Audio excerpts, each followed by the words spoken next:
Are we on? Hey, I don't know. We are. I don't Us? know. Are Test, we? test.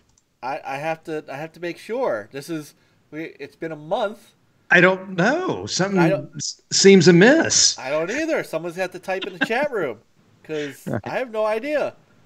I don't. Can you hear us now? Hold on. I'm gonna be on because well, since we haven't been on in so long, people might not know that we're actually on. Right. That's true. To be like, wait, who's Next Level Gaming? I mean, Hell, I don't even know if I'm on. I I can only see half the screen. Well, that's That's a and you your problem. Computer. Yes, that is a you problem. So, all right, we appear to be live. That is a you problem. And I. All right, we appear to be live. Cool. All right, we're live. Welcome everyone. Whoever's left that remembers that our show actually exists. Yeah, we're all still alive. Yes. At least we think we are. Unless it's a glitch of the Matrix. Always possible. Really. Yes, I'm back from my month hiatus. I was not under quarantine. I did not get the coronavirus. Oh. Oh my goodness. So, how you guys doing? Good. Yeah. Outstanding. Here together, doing the show again. Yes, once again. So, so for those who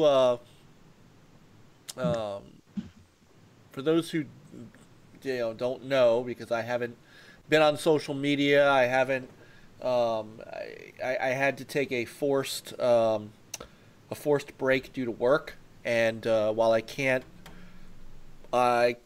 actually talk about why, I can tell you that it was very serious, and I was literally heads down with a bunch of other people, 10, 12, sometimes 14 hours and above,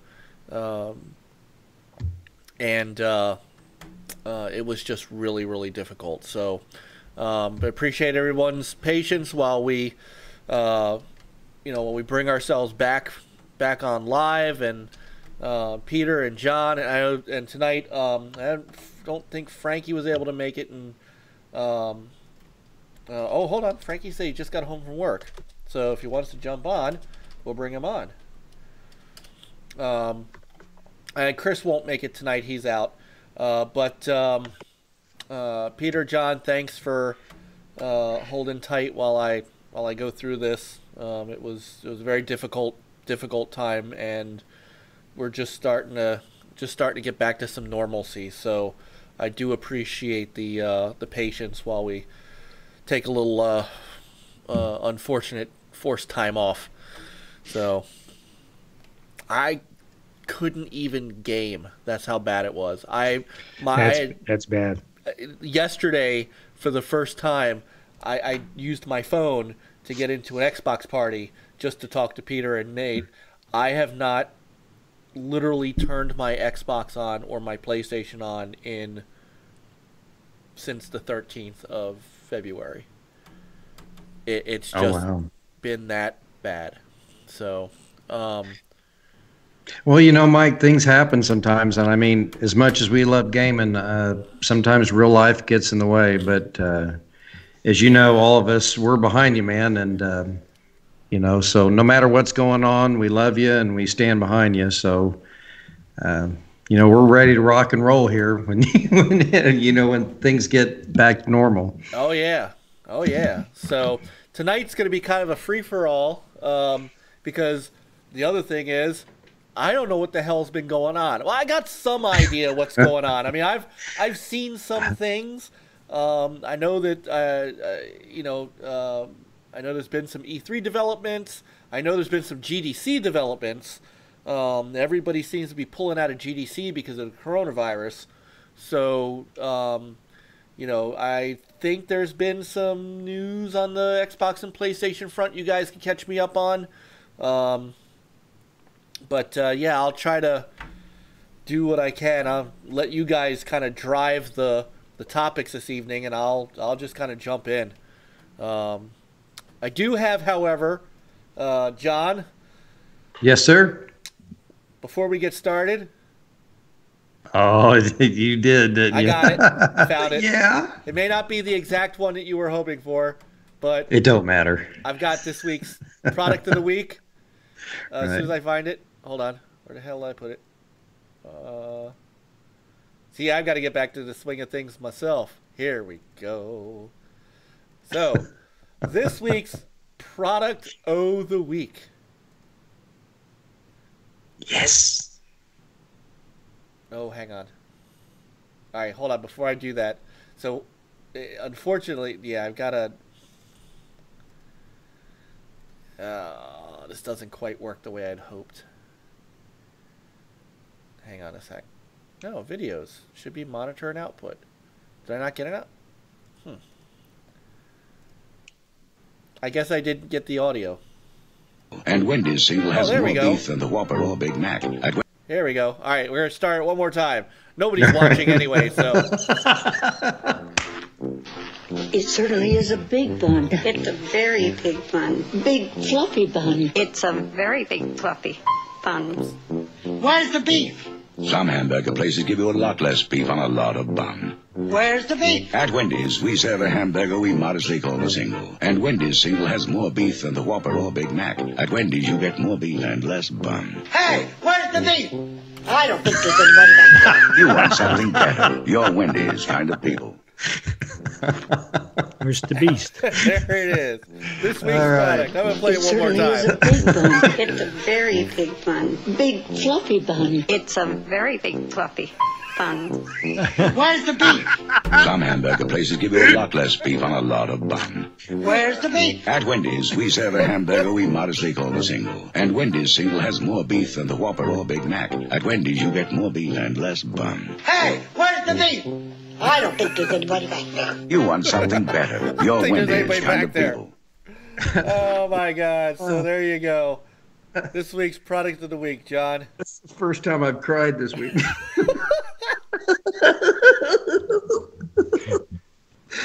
Right. Oh, my goodness. This show requires tissues. Yes. Oh, my God. So, that aside. Oh, my God. So Peter. How you doing, man? Good. Better than you were. Yeah. So, I guess I don't have anything to complain about. I have missed you. I've missed you, brother. Been, yeah, likewise. It's been a little tough. So, but I had a chance to finish a game, like 100% a game. Yeah? It doesn't happen that often. Nice. Like a Plague Tale.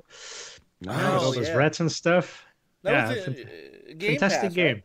Yeah, it was in Game Pass. Actually, I bought it like right before it hit Game Pass. So, and I feel kind of bad, but I asked for a refund because I hadn't played it yet. I said I'm going to play it on PC, and then I also ended up on console as well. It's like, Did they give you the refund? They did, because I hadn't played it, and it was within its 2 weeks. Oh, but yeah, it was it's a good game. Yeah, I saw worth playing. Not too long, just right. I saw Niall stream it, and I enjoyed watching him stream it. So, as I start to get ramped back into gaming, that's definitely one on my list. So, yeah, I actually thought for a short time, oh no, am I gonna have to lose my my Intellivision Amico pre-order? Yeah, no, you would not have to lose that, Mike. Don't worry, we got you. I got you. We'd buy it for you. Oh, you guys are awesome. You see, I love you guys so much. But no, I'm thankfully I'm intact. So I will be Amicoing this October. No, is it sad that that is still what I am most excited for? What, the Amico? Yes. Am I? You know what's funny? I almost forgot about it. Really? And then all of a sudden I was like, Oh yeah, Amico, and I got all excited again. Yeah. It's like I don't know. It's like Oh, and by the way, I wanted to let everybody know that the new theme song to our show is courtesy of Tommy Tallarico. He has given us expressed permission to use the track that we used for his interview show from the Terminator CD on Sega CD. So you'll Nice. see, you can see the credits. We've credited him, which is funny because he said, if you could put a credit in there, if not, it's cool. It's totally cool. You could use it, but we want to do it right. So we want to thank Tommy for letting us use that, and that's going to be our theme music going forward. Nice. Hooray to Nice. everyone! For everyone. So no more porn music. No more porn music. Dang, I bet Niall will be so disappointed. I know. I've even got the little porn mustache. Wow, chicka, wow, wow. Yeah, see, now you can shave again. Yeah. I'm sorry that I have ruined it for you all. Right. So, oh my goodness, I've got so much to get back into the swing of things. I didn't realize that there's a bunch of stuff coming to Game Pass, the PlayStation Now. Yeah. I didn't grab. This is gonna be a short and ramped out show. It's gonna be like basic training for me again, because I gotta start downloading videos and all kinds of stuff to get ready for following weeks. So, I gotta get on some stuff because. For those who haven't played it yet, Shenmue 1 and 2 are leaving Game Pass. Yeah, always disappointing when stuff leaves, but I know why it's happening. They said that it would. Yeah, I know. I'm still like, it's like, oh. Yeah. So It's like, I haven't had a chance to play that yet. I know. And then it's like, well, there's so much to play. It's like, well, look at what they just added though. Yakuza 0. oh yeah. I got it on the PlayStation 4. I played it, but I have not finished it. I might maybe. Murky's Hell. Yeah, I have no idea. Plague Tale, which you played. Kingdom Yes. Hearts. Look, Kingdom Oh, Hearts yeah. 3 Yeah, but I bought that game already though. That was a long time ago. and Final Fantasy 15. I mean, those big titles. Right. Which one is the one that I have? Was it? So, I don't know. and then of There's one course, that I had. well, of course, what's coming next week. Oh yeah, that the train thing. If you're into trains, What train simulator, TSM. Oh, Train Simulator. I was kind of thinking Ori and the Will of the Wisps, but Well, yeah, that too. Oh, yeah. Oh. Yeah. So I'm coming back just in time. So, also today, NBA 2K20 is in Game Pass. So I just bought. Well, not just. Didn't we all buy like 2K19 for like 99 cents? right, Something like that. and yeah, and then for PC gamers, you're getting Lord of the Rings adventure card game and Mother Russia Bleeds. So now on the 2020 will be a collector's item, right? It's the last one with Kobe Bryant in it. oh right, wow, that happened during Yeah, that's another thing that happened. I don't know if it happened before or during our absence.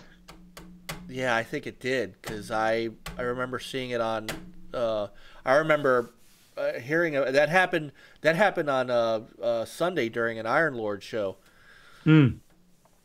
So I think it was right before my work emergency happened. So now PlayStation Now is getting Control, Yes. Shadow of the Tomb Raider, and Wolfenstein 2. Well, In yeah, fact- it's PlayStation Now. I don't have PlayStation Now. Maybe I should invest in that. I'm thinking that.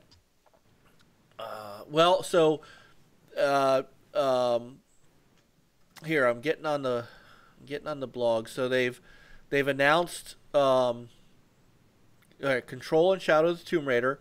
Both titles will be available until the 31st of August, and Wolfenstein 2: The New Colossus will be available for however long. So some other games. Let me look. I'm going to their blog because they announced a bunch of games actually. This is the European blog. Let me get to the U.S. blog. So do you think that after Control expires on PS Now, it will go to Game Pass? That's a good question. That's a good question. Because Phil let something slip that it was coming. I mean, he's not making... It's not an... You know... Well, I don't think that it... I don't know that they necessarily can't be... simultaneously? Yeah. Why not? No, they could. I'm just... I mean... No. Yeah, I mean, shoot. Hold on. I'm still looking.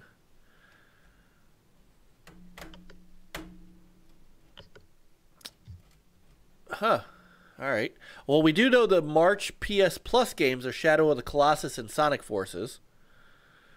Yeah. That's cool. Yeah. Huh. All right. Well, you think eventually that will stop? The games for golds and the PS Now, I mean PS Plus free games. I don't know.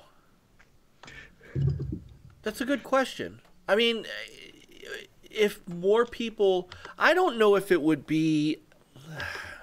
If anybody did it, I think Microsoft would do it because they're really trying to push the Xbox Ultimate, you know, the Live Ultimate, Game Pass Ultimate, and if they do that and get enough people that they could afford to drop the games with gold to entice people to get, you know, the Game Pass Ultimate and throw those games into Game Pass. Yeah. That's the one thing Sony isn't doing right now is they're not combining their online with their streaming service. So if they did that, I think you could see both sides. I think you see both sides drop their free monthly games. Yeah. So, what do you think, John? I agree. Sorry, I'm having technical difficulties. You always have technical difficulties. Right. I'm having technical Skype That's is why really you're acting up for me tonight. You have more technical difficulties than I do. I know. Oh. No, lately, I don't know. I haven't been, like you, I've been real busy at work, so I haven't been keeping up with everything. I've been, I'm sure you guys have been playing. I know Peter's been playing some games, but I've been playing Days Gone. So when I've had the chance, I've been playing that. So I've been sinking hours into that. I haven't really been on social media as of late. I've been kind of staying away from Twitter. It's real toxic right now. Yeah. Just right now, it always is toxic. Some days it's more toxic than others. But that actually might be a good topic to talk about tonight. No, we've got all the news, the anticipation of these new consoles and everything coming out, and Xbox. We know the specs of the new Xbox Series X, and Xbox fans and are excited about that. I'm excited about that. Of course, I'm getting all the consoles because I don't want to miss out on anything. So I may be a little different than some people, but I'm also excited. What's that, Peter? I'm sorry. We're all going to play in your game room. Yes, Yes. we are. Well, I mean, a long time ago, there was a time where like I would pick a console, whether it was Sega, Nintendo, Xbox, whatever, and I kind of made that. But as I've gotten older, my wife and I, we've kind of branched out, and being multi-platform gamers is real important to me, and that way I don't miss out on everything. Not everybody can afford that, of course, which is the downside. But if you are able to take advantage of it, I'd highly recommend it because all these companies bring us amazing experiences. And I mean, that's why we all game. And it's the best thing that I've ever did. So, right now everything's so toxic. Everybody's talking about specs and this and that, and we all play for one reason, and that's the video games. Exactly.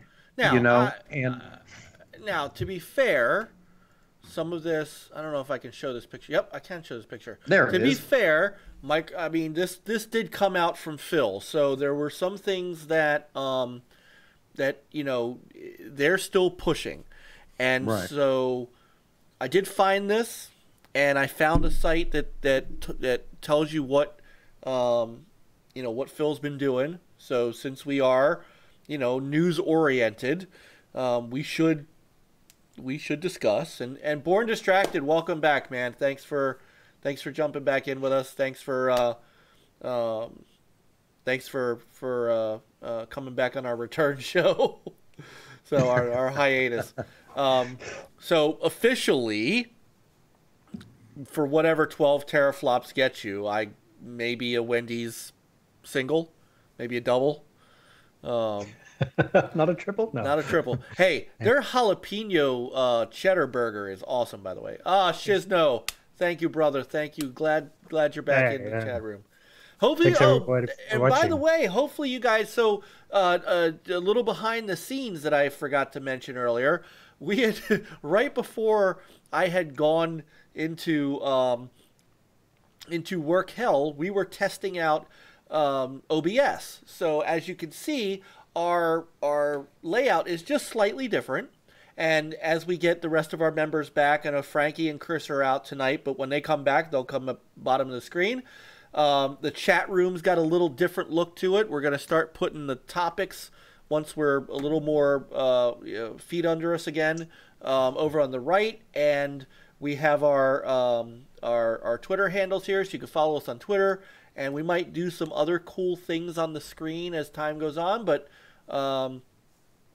OBS has granted me a bit more horsepower to do. We are at 60 frames per second now, so when we show 60 frame per second trailers and things like that, or if we're doing a live reaction show where the video is 60 FPS, you will see it 60 FPS here as well, without a big logo over John's face.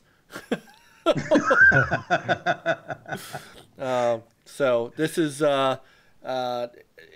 it was just kind of getting used to OBS and some of the small things. So, hey, playing BioShock, nothing wrong with that. So anyway, 12 teraflops of GPU for whatever that actually gives you. More is more powerful. Okay. Right? Yeah. One is more than one is one is greater than 12. 12 is greater than 1, you mean? 12 is greater than 1. When I first saw this, Mike, I mean, if you're an Xbox fan, if you're an Xbox gamer, if you're a multi-platform gamer, you've got to be excited about this. I mean, just from looking at this, the Xbox Series X, there's a lot of awesome things going on inside the hardware there. I think that they're really trying this generation to come back from the launch in 2013. Of course. They've acquired a lot of studios, but what I'd like to caution everybody, a lot of people, they're so impatient. They've acquired studios, but it's going to take some time to develop some games. But sure, what Xbox is doing is really good, and I like it. And that's why I'm getting the system. I'm also excited about the new PlayStation. I've been kind of chiming in like on Twitter lately, and people are like arguing about RDNA 1 and RDNA 2, and the developers and AMD have already confirmed that both systems are using RDNA 2. There may be some teraflop differences. Both of these systems may even bring out like a couple consoles at launch time. Right. I know if you get on Twitter right now, because Sony, for whatever reason, they really haven't announced anything. They've been kind of quiet. And there could be a lot of reasons for that, but Xbox has got 12 teraflops. There was this rumor about like 9.2 teraflops, or 9.3 teraflops, but we don't know if that is that the base PS5? Are they going to have a PS5 Pro? Are they going to launch two different systems at launch? Or are they going to come out a couple years later? So I've kind of been staying away from Twitter because it's actually, to be honest, I've got a lot of people that I love and adore on social media, but at the same time, every time I log in, it disappoints me because everybody's arguing, and we're all gamers, and we should be enjoying this time. Right. And so I have a hard time, and until we know more about these systems, I find it hard to believe that Xbox and PlayStation are going to be that different in power. I think they're going to be very similar, just like every generation that we have. You know, no matter who's got the slight edge, these systems are always pretty close. So I expect the same going forward. And my big thing is I just hope that in this generation, I hope that the developers just bring us some awesome games, you know, and that's what I'm looking for. Well, I think that's what everybody's looking for. Yeah. But this is great news. I mean, if we're all gamers, how can you not be excited about the new Xbox? I mean, this is awesome. You know, at least you know right now what you're getting, so it's pretty exciting. Yeah. I mean, I'm not necessarily a power guy necessarily, but I do want to point out some things that are not on this list that do intrigue me, because there are some things that can tangibly make games better. Teraflops can make a game look better, but it can't make a game better. Sorry. Right. And anybody who thinks that, just remember that at some point in the Xbox and PlayStation 4's world, we got games like The Amazing Spider-Man 2. So, power doesn't necessarily make better games. But here are some things that are not on this list that from a technical standpoint do intrigue me. So both of the consoles, and I do wish that Sony had gone ahead and put out something more than what they did, because I'd love to have some comparisons to do, you know, as we do them, not as social media does them, but as we as Next Level Gaming do them in our intelligent, objective selves. But some things that intrigue me about the Xbox Series X, because we know about them now. Of course, both of them are going to have SSD storage. So for those who aren't technically savvy, SSD is solid state drive. Mm-hmm. Solid state drive is fast as crap. And that's the layman's terms. Basically, for those that don't understand what, you know, you hear the term solid state drive, but you don't really know what it is. If you understand what a regular hard drive is, it's a bunch of moving parts. You have it's spindles. It's like an old record player. You have spindles and you have needles, and that spindle is constantly turning, and the needle is constantly going back and forth across the head is going across the surface of the spindle. So that in itself creates some latency because it's mechanical. And solid state it takes the mechanical piece out. So it's Peter, how close is it to flash technology? Now you know about it. You know as much of this as I do.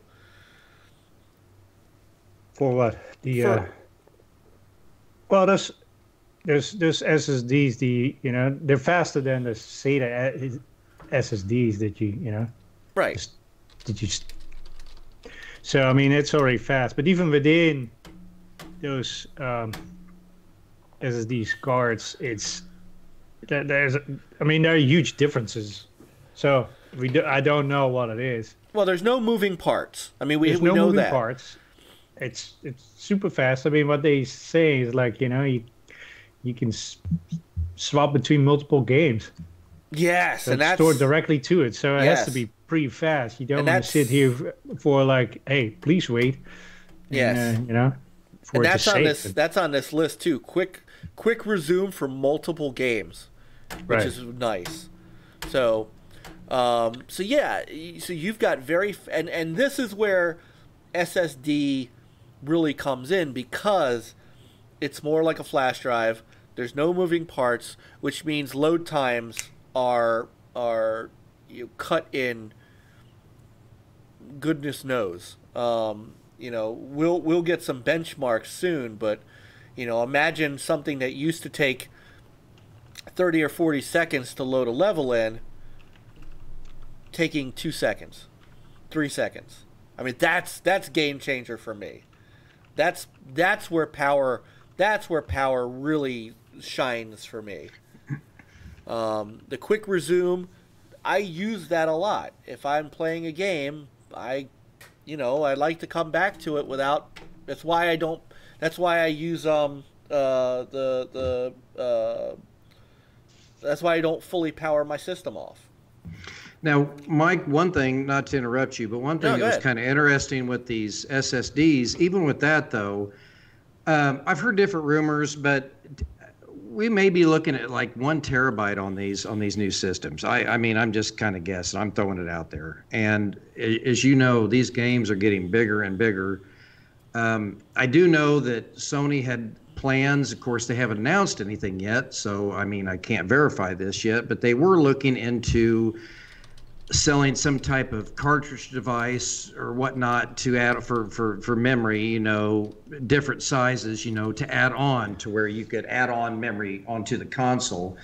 But when these consoles launch, we're probably going to be in the same situation where we're still going to be short on storage space, even if they go the 1 terabyte range. Oh yeah, that's Because you guys know this last generation, I mean, my God, we've got, especially if you got Xbox Game Pass or you got PlayStation Now, and plus all the games you purchased and all the games you get free, you can fill up a hard drive like in a matter of days. So, I mean, I think we're going to be in a situation again, as great as these consoles are, we're going to have to be buying hard drives for these things. I mean, there's no doubt about it.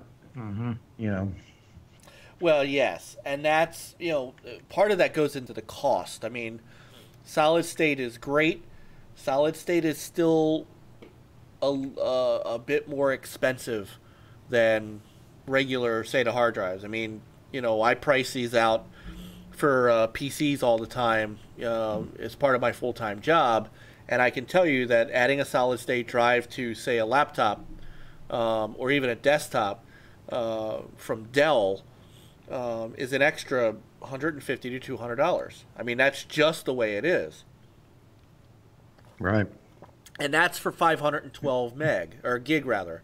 So a terabyte drive, SSD drive, is going to be a significant cost, whether people like it or not. Mm-hmm. Now, again, it's a game changer as far as what we're looking at. So, Yeah. And I've heard people that have added solid state external drives to their systems that it doesn't do what the Xbox Series X and PS5 are going to do, but it certainly did speed up some of their loading times and things. So, also with these new consoles too, I think Mike and Peter, I mean, you guys might want to chime in on this, but I think that part of the reason that the drives, when these consoles launch, I think they're going to be a little bit small. I think they're going to be 1 terabyte, maybe at the most. I could be wrong. I don't think less. Anything less doesn't make any sense. I think the games they're trying are so to keep. big. Right. I think they're trying to keep the price down. Like, as we all know, the storage space is expensive, and that is one area where they can cut back.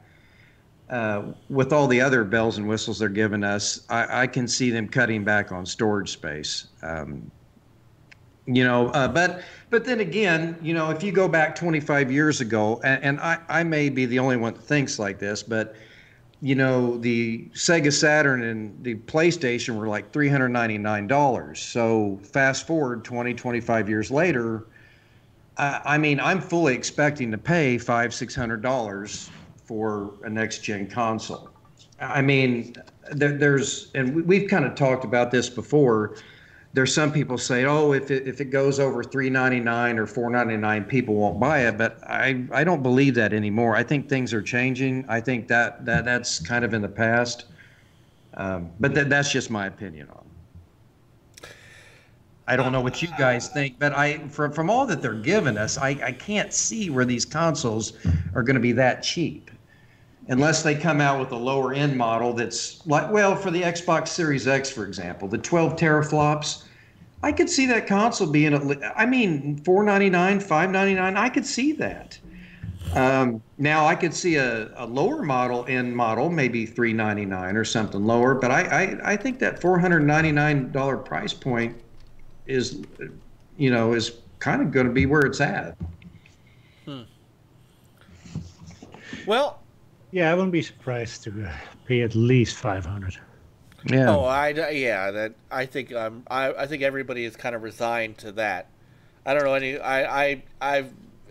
there's no way. I would be surprised. I would be surprised if it wasn't. I wouldn't be surprised if it was 6. I wouldn't either, but you know what? You guys, to me, it's an investment. And, like I said, we all knew these consoles were coming out a year or so ago. So people have had time to save. I've been putting money back. So, I mean, I'm pretty excited about it. And it is an investment. It's not like something you're going to buy and just throw away a couple weeks later. You're going to get a lot. You're going to get a lot of use out of your Series X Xbox or your PS5 or the new Nintendo. So to me, it's not a waste of money. So even if you pay a little bit more up front than what you thought you were going to, you're going to get hours of gameplay out of this. So I see it as a win-win, really. Yeah, I mean, but I don't know. I mean, don't get me wrong. Again, these are game-changing features, but man, can that pull me away from my? If I could get a good trade-in value or sale price out of my current X, it will help. But so well, see, you hit the nail on the head, Mike. I mean, like right now, like they don't.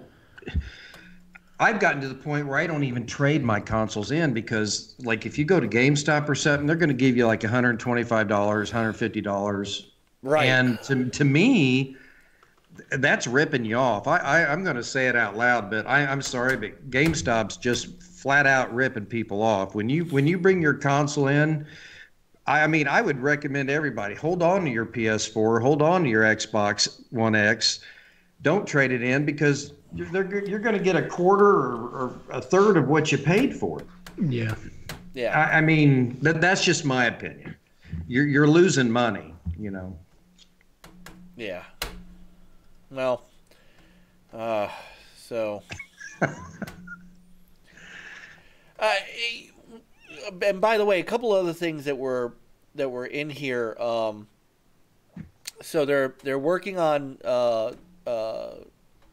something called dynamic latency input, which they're working on to try to hone in on controller latency.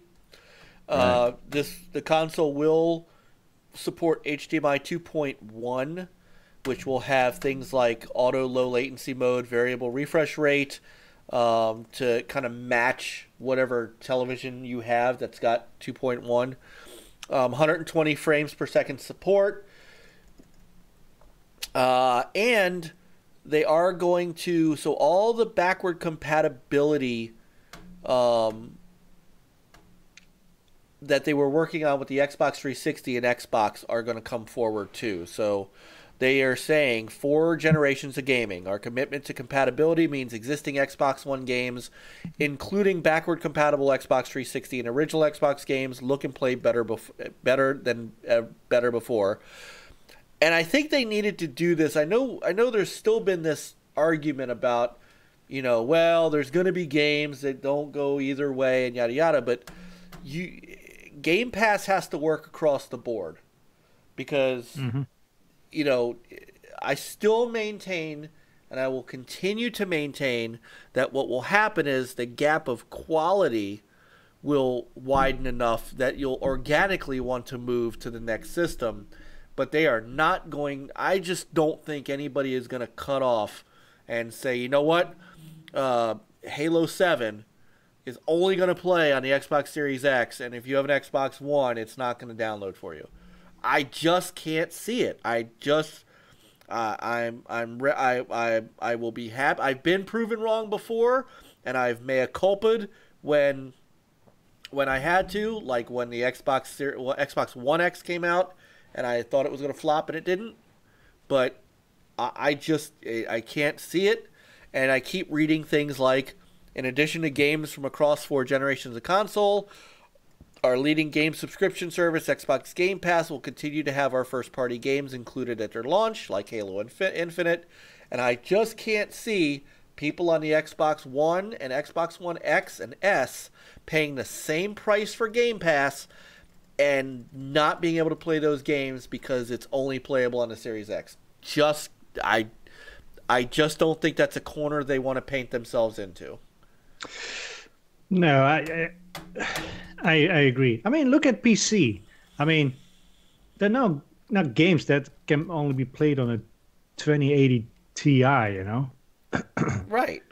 I mean, they support a whole bunch of different graphics cards and even more kind of hardware and different speeds of SSDs and processors and other stuff. I can see the consoles going the same way, and also like the architecture is getting so much more closer to those, two PCs and those cards and the whole underlaying, RDNA this and that. It's all gonna be same as on PC, so it's probably gonna be easy to have those games scaled to whatever console version you have. Oh yeah. It's really weird, guys. I mean, we pre-ordered that Intellivision Amico. This generation, like, I'm excited about the new consoles. I'm not going to lie about it. I am excited about it. I know you are. And there's nothing. Why do it? So I want to ask this question of you guys too. Why do we say those kind of things? There's nothing wrong, John, with you being excited for anything in gaming. Well, here's the reason why. Because I know that, and you guys know that. You guys know that. Of course, I own multiple Xboxes. I own a lot of retro consoles: the Dreamcast, the Xbox 360, the Nintendo 64. I have a Commodore 64 computer. I have the minis. I have the PlayStation consoles. I have a PS4 Pro and a PS4 regular console. There's so much arguing and bickering anymore. It's gotten to the point with social media. It's almost like an automatic response for me. Even though I know it's okay, I feel like I have to defend what kind of gamer I am automatically, because it's like you're automatically going to get attacked, So, but my main thing is not so much the power of these consoles. If you look back, like when the Atari 2600 was out, it wasn't always the most powerful console that dominated the console generation. Even when I got my first PlayStation 3 years ago, I'd been a huge Xbox guy, and a Nintendo guy, Xbox guy, computer guy.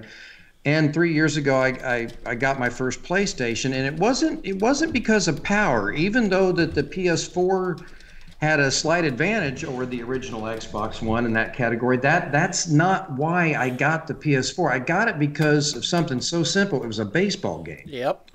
It was a baseball game that I hadn't had on Xbox for 6 or 7 years, and that was it's like one of my favorite games. So, in order to play baseball, I had no choice. So finally, I broke down and I got a PlayStation. Well, when I did, I started getting some of the PlayStation exclusives and playing those. And I thought, oh man, this is pretty awesome, And now I got best of both worlds. Of course, I took a lot of heat for it, But to me, the games are more important than the power of these systems. That is exactly why I bought the Intellivision Amico. It wasn't. We all know the Intellivision Amico is not anywhere near the power of these new systems, but they offered some things, just some fun games that you can play with your family. Some things that these modern consoles are missing out on, in my opinion, sometimes. So, you know, for me, it's not the power, it's the quality of the games.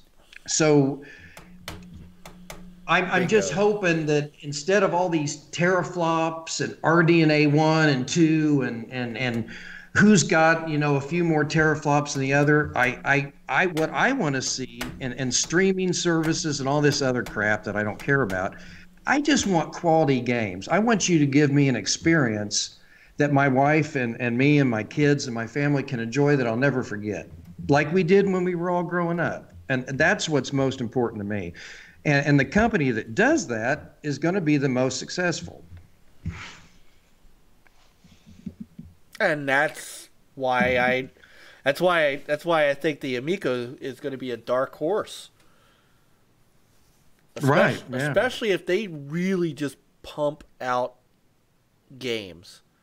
Even I mean, and as I said earlier, I don't know how I feel knowing that of all of these new things coming out, that's what I'm most excited for. I am most excited to play that new Night Stalker game, which also want to thank Mike Micah for allowing us to use that in our video too. I did ask his express permission. We would never just throw it into our video without. And so, and by the way, if you want to talk about a guest that just rocked, go watch that show with us and Mike Micah. If you want to understand what a great developer and just a downright awesome guy is, go back and watch that show. And you get a sense for what makes, you know, I think he did as good a job selling the Amico as Tommy Tallarico did. So, well, you know, Mike, basically he did, and the reason he did, and we all love gaming, but with all this technology and everybody's talking about streaming and all these new, being able to pick up your game where you left off and doing this and starting multiple games. Sometimes I think the reason why, I don't know, I can only speak for myself, but the reason why I am excited about like things like the Intellivision Amico is because these are systems that are just coming out and they're just wanting to deliver game experiences that you and I grew up with, that gave us a reason to be excited about gaming. Like, don't get me wrong, all these bells and whistles are nice, but at the end of the day, man, I want something that entertains me. I want something that captivates me. I want to play a game where somebody has worked hard. You know, some of the extra bells and whistles I just really don't care about, and I think that's why the Intellivision Amico is like really standing out for me. I know. I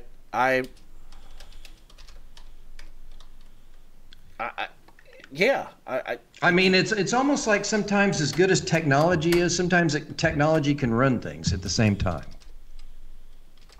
You know, it's like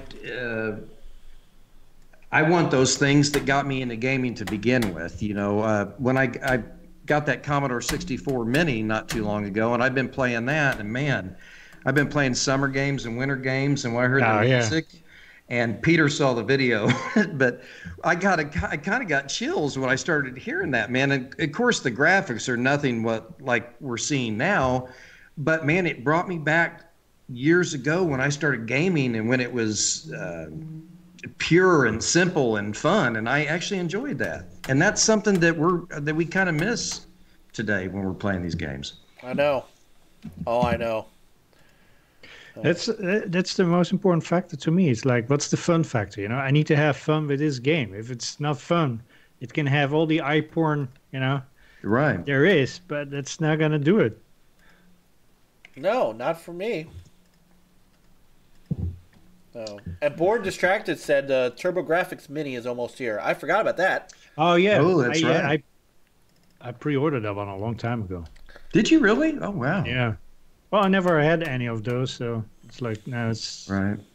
The TurboGrafx was such an interesting console because it had a lot of what you would call knockoff games, but they were so cool.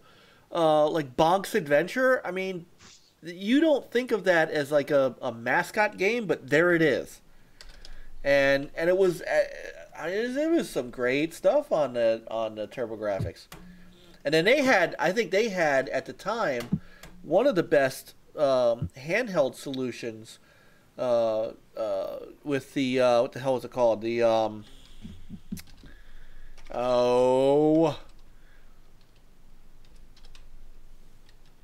I can't remember what that TurboGrafx handheld was.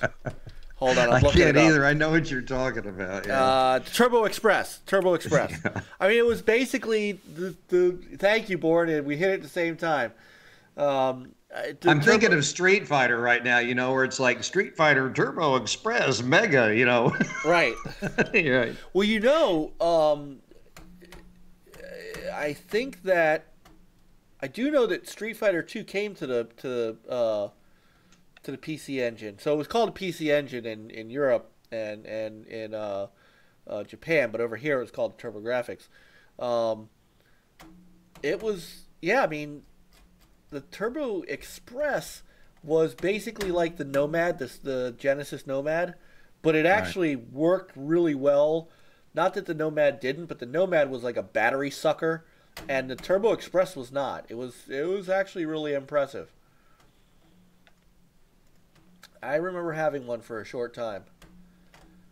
Fighting Street, right? It wasn't Street Fighter; it was Fighting Street. It was just stuff like that was just hilarious. That's funny.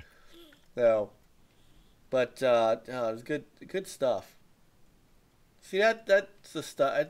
It's sad. That's the stuff that I live for now. Right. I live for the retro.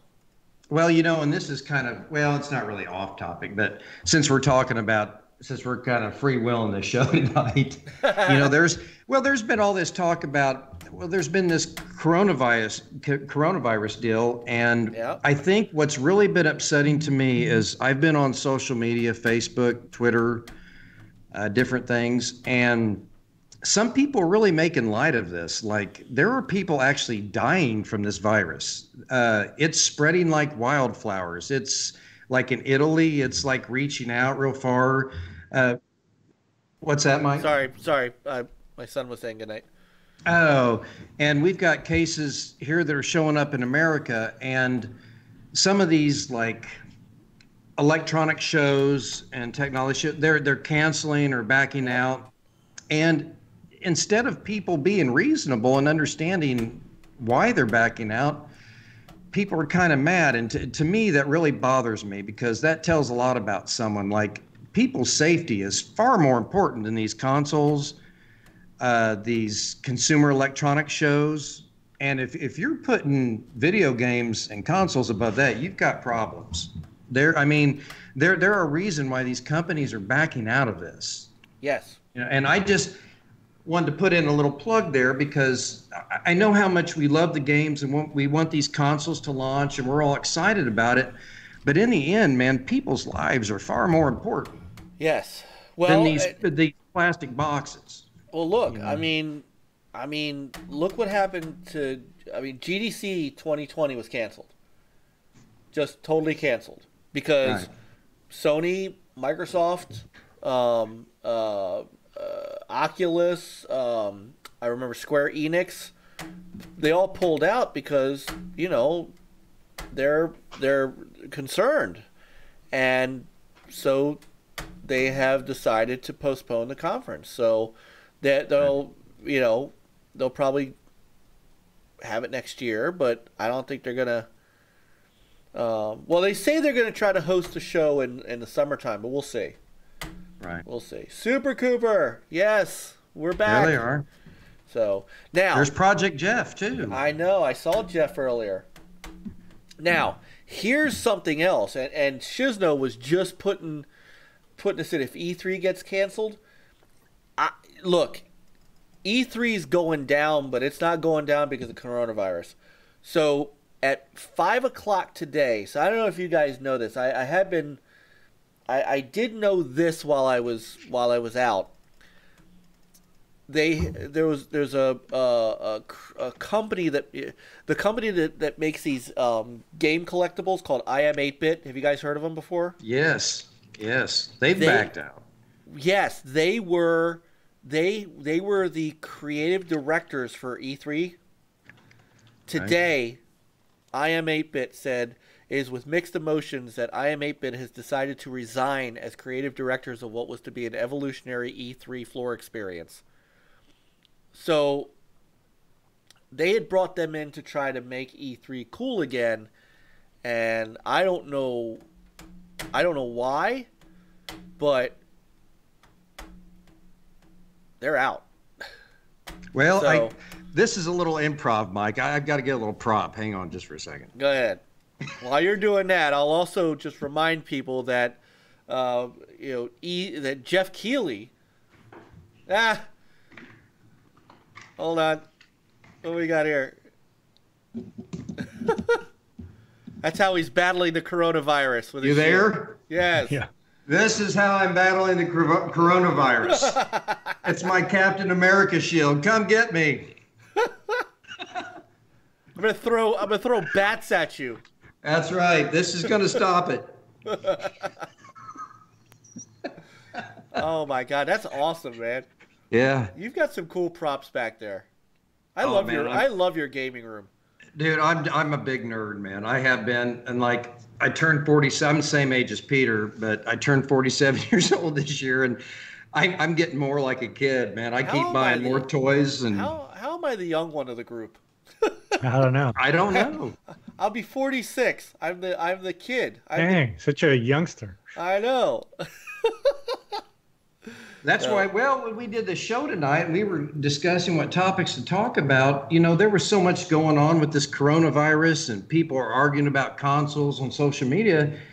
I haven't really been keeping up lately because I got tired of hearing it so much. I thought, well, this is a great time for me just to kind of game and spend some family time, because all the negativity is just so bad, you know, and you know, I like to have fun. I'm goofy. I'm a nerd. I like my action figures. I like my video games. And you know, it's Jeff Keighley's not doing E3. Right. Sony's not doing E3. Now, Los Angeles County is under a state of emergency, so they'll figure that out. I don't. But look, E3 is in serious trouble, and the fact they brought someone in to try to revamp it, and then they quit, that's not good. That's not good. So, God, I don't know what. Well, like I said, it's just it all boils down to, no matter how much we love these consoles and stuff, people's health is more important. This isn't about health. This is right. This is now. I mean,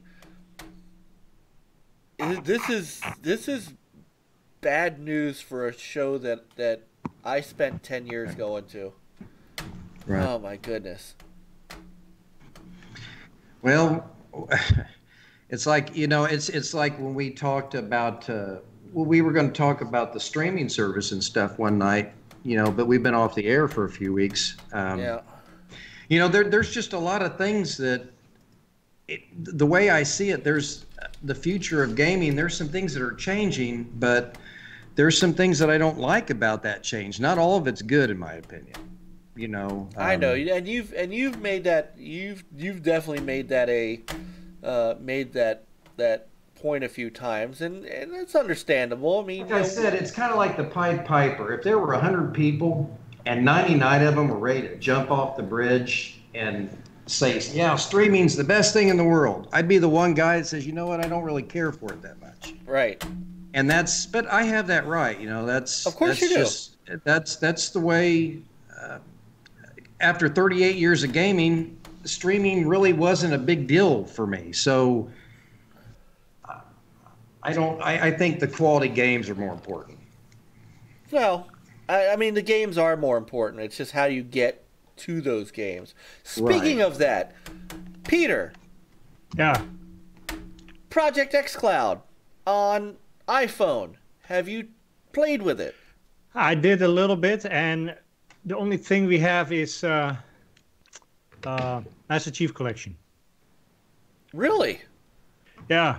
Wait, so, it doesn't have the same game set as the Android side? No. Oh, that's bizarre. What's the difference, Peter, on the Android side? What's different? You have more choice of games. Oh, really? At this point in time. Yeah. There were like 50 games. I haven't played. I'm not gonna lie, because I mean, honestly, John, I believe it or not, I don't. You know, to me, Game Pass is different than streaming because you download the game and it's on your console. Right. I really have not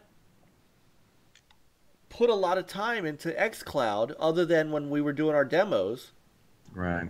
Because really, when when and am I really going to do that on this screen? Am I really going to play half the games that I really want to play? Am I going to play them on this? I don't have a tablet worth anything. See, that's kind of my argument. It's not necessarily that streaming and all this stuff is necessarily a bad idea. It's just like for me with work and everything, and we have all these new releases and stuff. I mean, I don't, Game Pass, a lot of people like that, but for me, it's hard enough to play the few games that I buy, let alone get around to everything else. So, I mean, I'm not necessarily hating on these services. For me, I just don't have the time. I'm not 10 years old anymore. I can't get around to everything, Here's where I think it'll help me is when I can do this on a laptop. Right. So when I could take my now inside my network in the house, you could already stream from your console to a PC or my Surface Pro, which all that. So through the Xbox app, you could do that. What I'm waiting for is what you could do with the PlayStation app, which is on an internet connection somewhere else through my PC. If I could get Project xCloud on my Surface Pro, then that does save me when I'm going out of town and I'm at a hotel from packing up the Xbox and bringing it with me. If I could just bring my controller and play and it's passable, then that's where my application for Project xCloud comes in. Now, go ahead.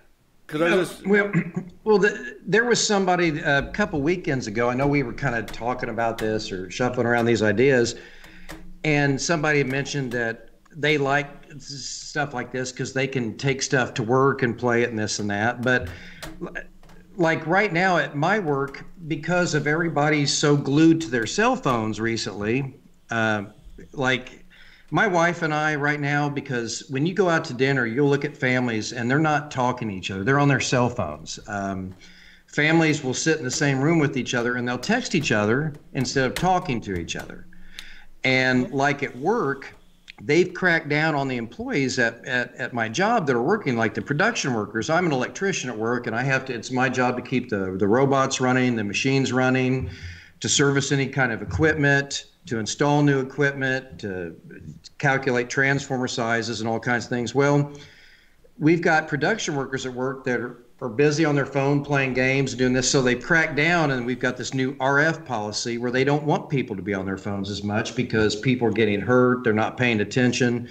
So, even when I go to work, streaming and stuff like that, gaming's the last thing on my mind because my safety, my job, I'm thinking about my job. So to explain my normal day, I mean, I get up at 4 o'clock in the morning. I'm at work at 6. I get home at 3 in the afternoon.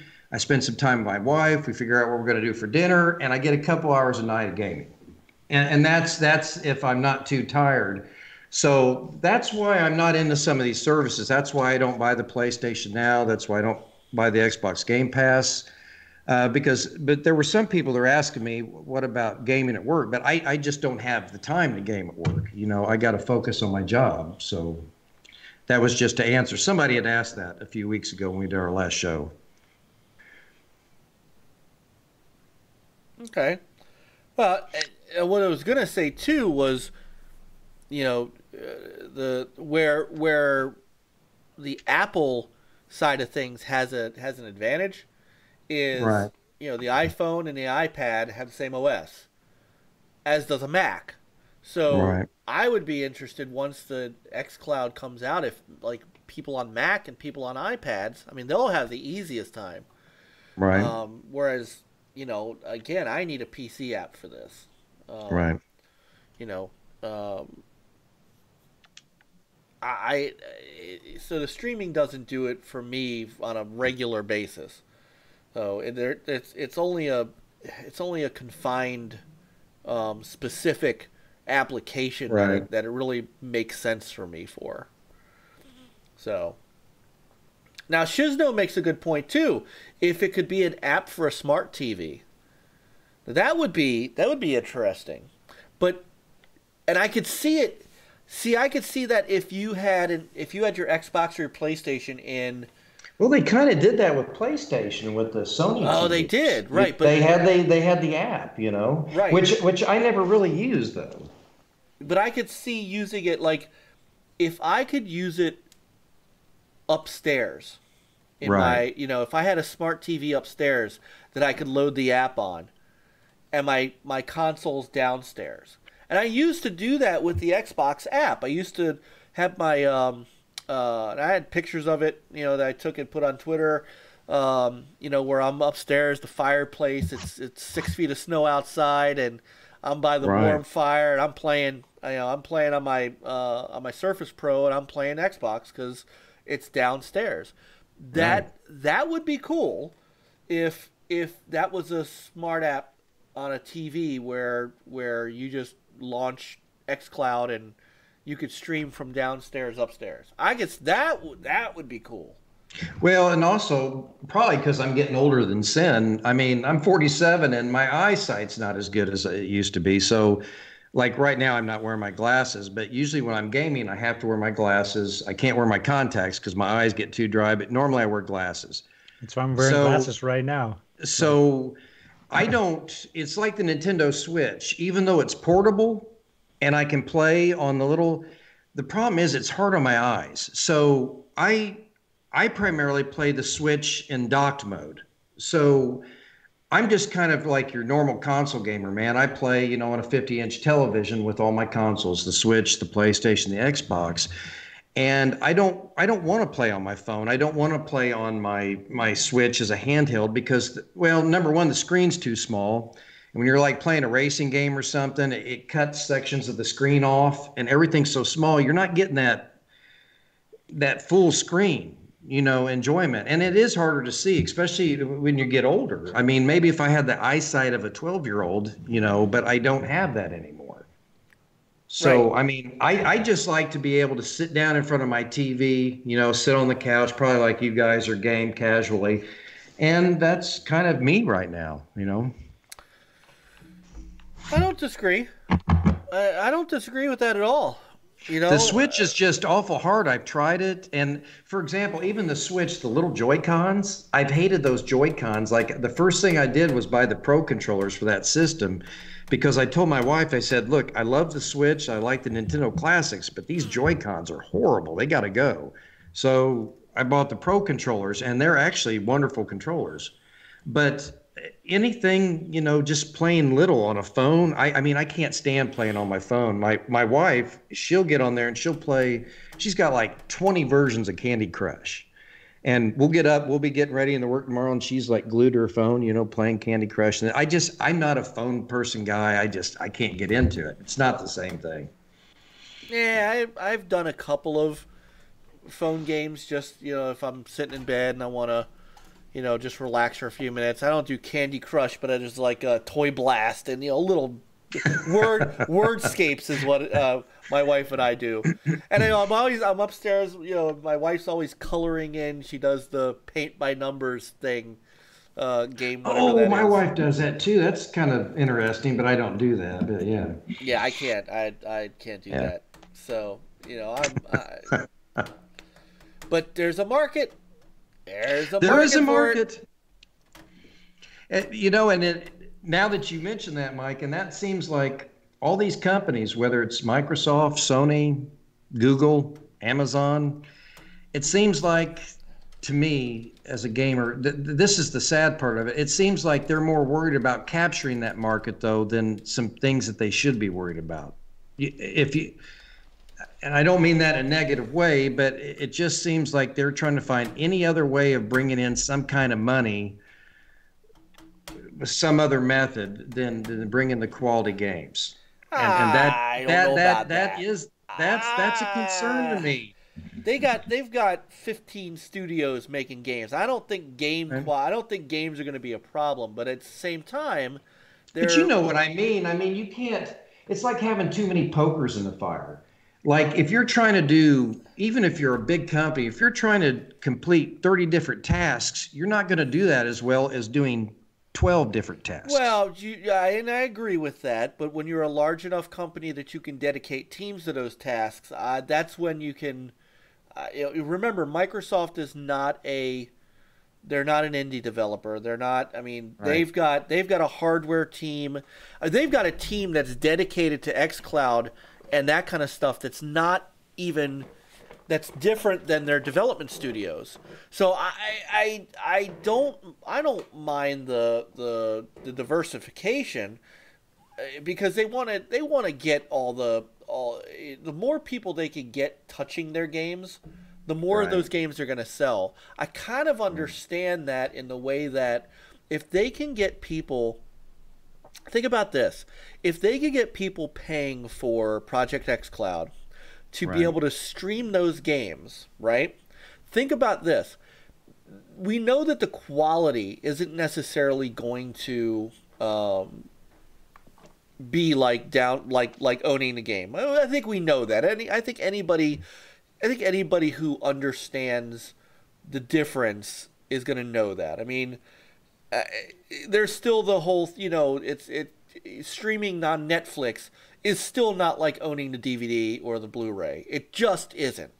And I think I guess what I'm saying, and I think Xbox is good enough though. Like, I know that Phil's mentioned comments about worried about competing with Google and Amazon, but here's the thing: Google's not really successful right now. Okay, Amazon hasn't really done anything, in my opinion. It's now Xbox and PlayStation, Nintendo. Oh yeah, they've done something because they brought us Master Chief, they brought us Halo, they brought us Forza, they brought us Ori.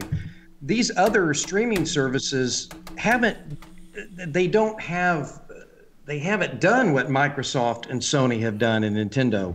So I don't really feel like Xbox needs to worry about them, because why worry about them? Because they haven't really done anything. I think if Xbox just brings the games that the people want, I think they're going to be perfectly fine. They've already got the Xbox Series X, looks like one hell of a console. True. So I think if they just stay more traditional, man, I think they're really onto something. If they lose focus on that and they chase after Google and Stadia and this, I'm not so sure that's the route that they should be. That's just my opinion. I would tend to say that the picture we showed earlier of the Xbox One X specs tells me that they're able to multitask. Right. And chime in here, Peter, because I think when we look at it, when you step back and you look at what Microsoft's not looking at Stadia in a bubble, they're looking at Google as a company. Yeah. Right. I mean, they have a lot of money they can pump in. Yeah, and a lot of money and for a long time. And I understand that, but I love my Xbox. I love my PlayStation, but I don't think that they need to be so worried about it because what have they done? Nobody can answer me. Like, what has Google done that is threatening Microsoft? What has Amazon? There's nothing. Well, so wait. So again, you have to step back and look beyond the gaming. These are the three big titans. I don't know. Of the I industry. disagree. I think the gaming is where they need to stay focused, though. But they can't, because think about this. What Peter just said. Google can buy their way into this market easily. Right. And they have the infrastructure, like Amazon has the infrastructure to go toe-to-toe with Microsoft.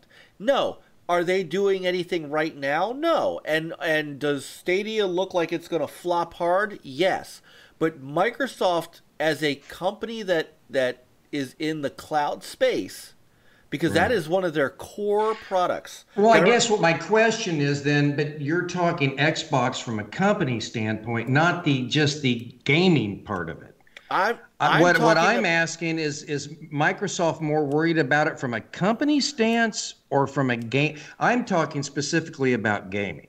I think that they have to be concerned that Google, with the amount of money that they have, can begin to do what Epic is doing to combat. I mean, look, if anybody who doesn't think right now that Steam is really concerned about Epic and the Epic Game Store because of what Epic has swooped in and done, Google and what's funny is the company we haven't heard from is Amazon, who was supposed to be kind of building their gaming. Go ahead, Peter.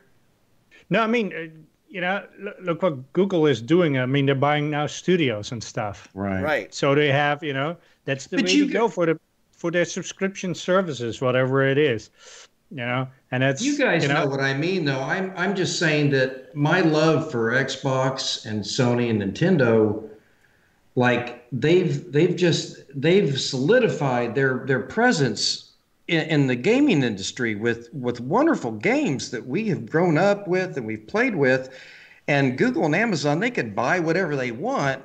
They can buy studios, they can buy companies, but it's not going to happen overnight. They're not going to come out and bring us experiences like Uncharted, like Halo, like Forza, Gran Turismo. How do you know that, though? It's going to take years. They're just now getting. Sure. They're all battling for all this streaming stuff, but nobody's. If you look at Google right now, for example, they are just doing horrible. Well, because their business model is wrong, and now. That's part of the problem, is their business model is wrong. But what we're saying is, so think of it this way. Back in 2001, 2000, 1999, 1998, right? Let's go back to 1998 and 99, okay? There were two players in the market, right? Well, no, let's go back a little farther. I'm sorry. Not 98, 99. Let's go back to 96. So we'll go back to the Saturn, let's go back even farther. Let's go back to Nintendo and Sega. Two companies. Along comes a third company out of nowhere that no one thought for a moment was going to be a legitimate game company. Sony. Come out with the PlayStation. Just obliterates everybody. PS2 But you know what they did, Mike? They brought games. I understand that. There's a huge difference. They brought games that people love. They didn't bring a service. They didn't give you a controller and say, hey, you can stream it. They gave you a product. They gave you a console that was easy to develop for, and they gave you quality games, and that's why it took off. But it was the most simple concept is what I'm getting at. I understand. But let's think about what else they brought to the table. They were putting games on DVD. Right. The PS2 was a DVD player. Right. The PS3 was a Blu-ray player. More people at the beginning were buying PS3s to play movies than they were to play games. I mean, these are things that they brought in to innovate that had nothing to do with gaming, in a sense. Of course, I bought an Xbox 360 because I didn't have I never bought a PlayStation. Right. Well, I didn't. So. I couldn't get a second job. So. Right. I'm not saying. Look, the idea that Google is tanking is not something that Microsoft can look at from the standpoint of now. They're always looking ahead, and what they don't want to do is they don't want to lose that space to Google. And trust me, the minute if Google finds its footing on this, right. It's why PlayStation Now is starting to pull in new games and lower their price, because they see it too. Nobody wants that, and that's just it. In this day and age, you get outside of being 46 and 47 years old, I know, as we are, you got to understand how many people are playing on this, even if you and I don't. But it's kind of like the carousel of carnivals. It's like, I don't know, it's just cheap. It's like cheap gaming. It's like they're just wanting to sell a product, right, and they're just wanting to get these. To me, the heart and soul's not in there. That's why I can't go along with it. Even like I said, even if 1,000 people are okay with the streaming stuff, I'll never be, because and that's okay. And that's okay. And that's why there's a PS5 and an Xbox Series X. Right. But we are we are not, I hate to say it, and people can argue this with me, but I truly believe right, the three of us are not the future of Microsoft's demographic. But we are not the future. We're not the future. We're not the future of Sony's either. We're definitely not the future of Nintendo's. We are not the future. The future is the 20 to 30-year-olds that are walking around on their phones and playing games, because and the last thing that Microsoft, Sony want to do is lose that market to Google, because remember too, everybody knows who Google is. Well, and I agree with that, but here's the thing: just because the trends are kind of moving that way, or they think it's moving that way, I still don't think it's the best way things should be moving. And here's the thing: this whole thing could flop. And it's not up to us, and that's the thing. Right. And that's what's sad. That's why I made a comment on Twitter a few weeks ago. I said, man, if this is the future of gaming, I may be in it for another generation or two, and that's it. If we get rid of these consoles... Yeah, but don't you contradict yourself a little bit because it's all about the games? No, it's right. Because I'm not hearing games. I'm hearing services. I'm hearing the games are on the service. It's here. Pay an extra $30 a month. Like loving movies but not watching Netflix. No, because... it's when they're already paying $60 a month. And PC people are paying nothing, and then they want another $30 for Game Pass, and you get 100, 200 games for free that I never have time to play, and it's the service. But they're games. But they're pushing the money. I don't care about that. I want quality games. They want me to. All they care about is taking our money, Mike. So do you? That's all they care about is constant income. Is what they're looking at. So let me ask you this: constant income. I'm gonna go down a list. Let me get on there, because I think I can do it on my phone. And you guys know I love gaming just as much as I know that you do, which is and this why... is not but you're saying you'd rather not game. And I just want to clear this up. This isn't an Xbox thing. This isn't a PlayStation thing. We're talking about both. We're talking Yeah. about both consoles. I have mentioned Sony and Microsoft many times here, but you have to. Peter is right. If the games are there, and the games are there that you want to play, are you really not going to play them because they're on a streaming service? No, yes, and I'll tell you why. There are millions of games out there that I don't buy right now that I want to play, but I don't have time to get around to play them. Okay. So why pay for it? Why pay $60 for this service, then an extra 30 for games that I can't even get around to play because I can't play the games that are out. So right now,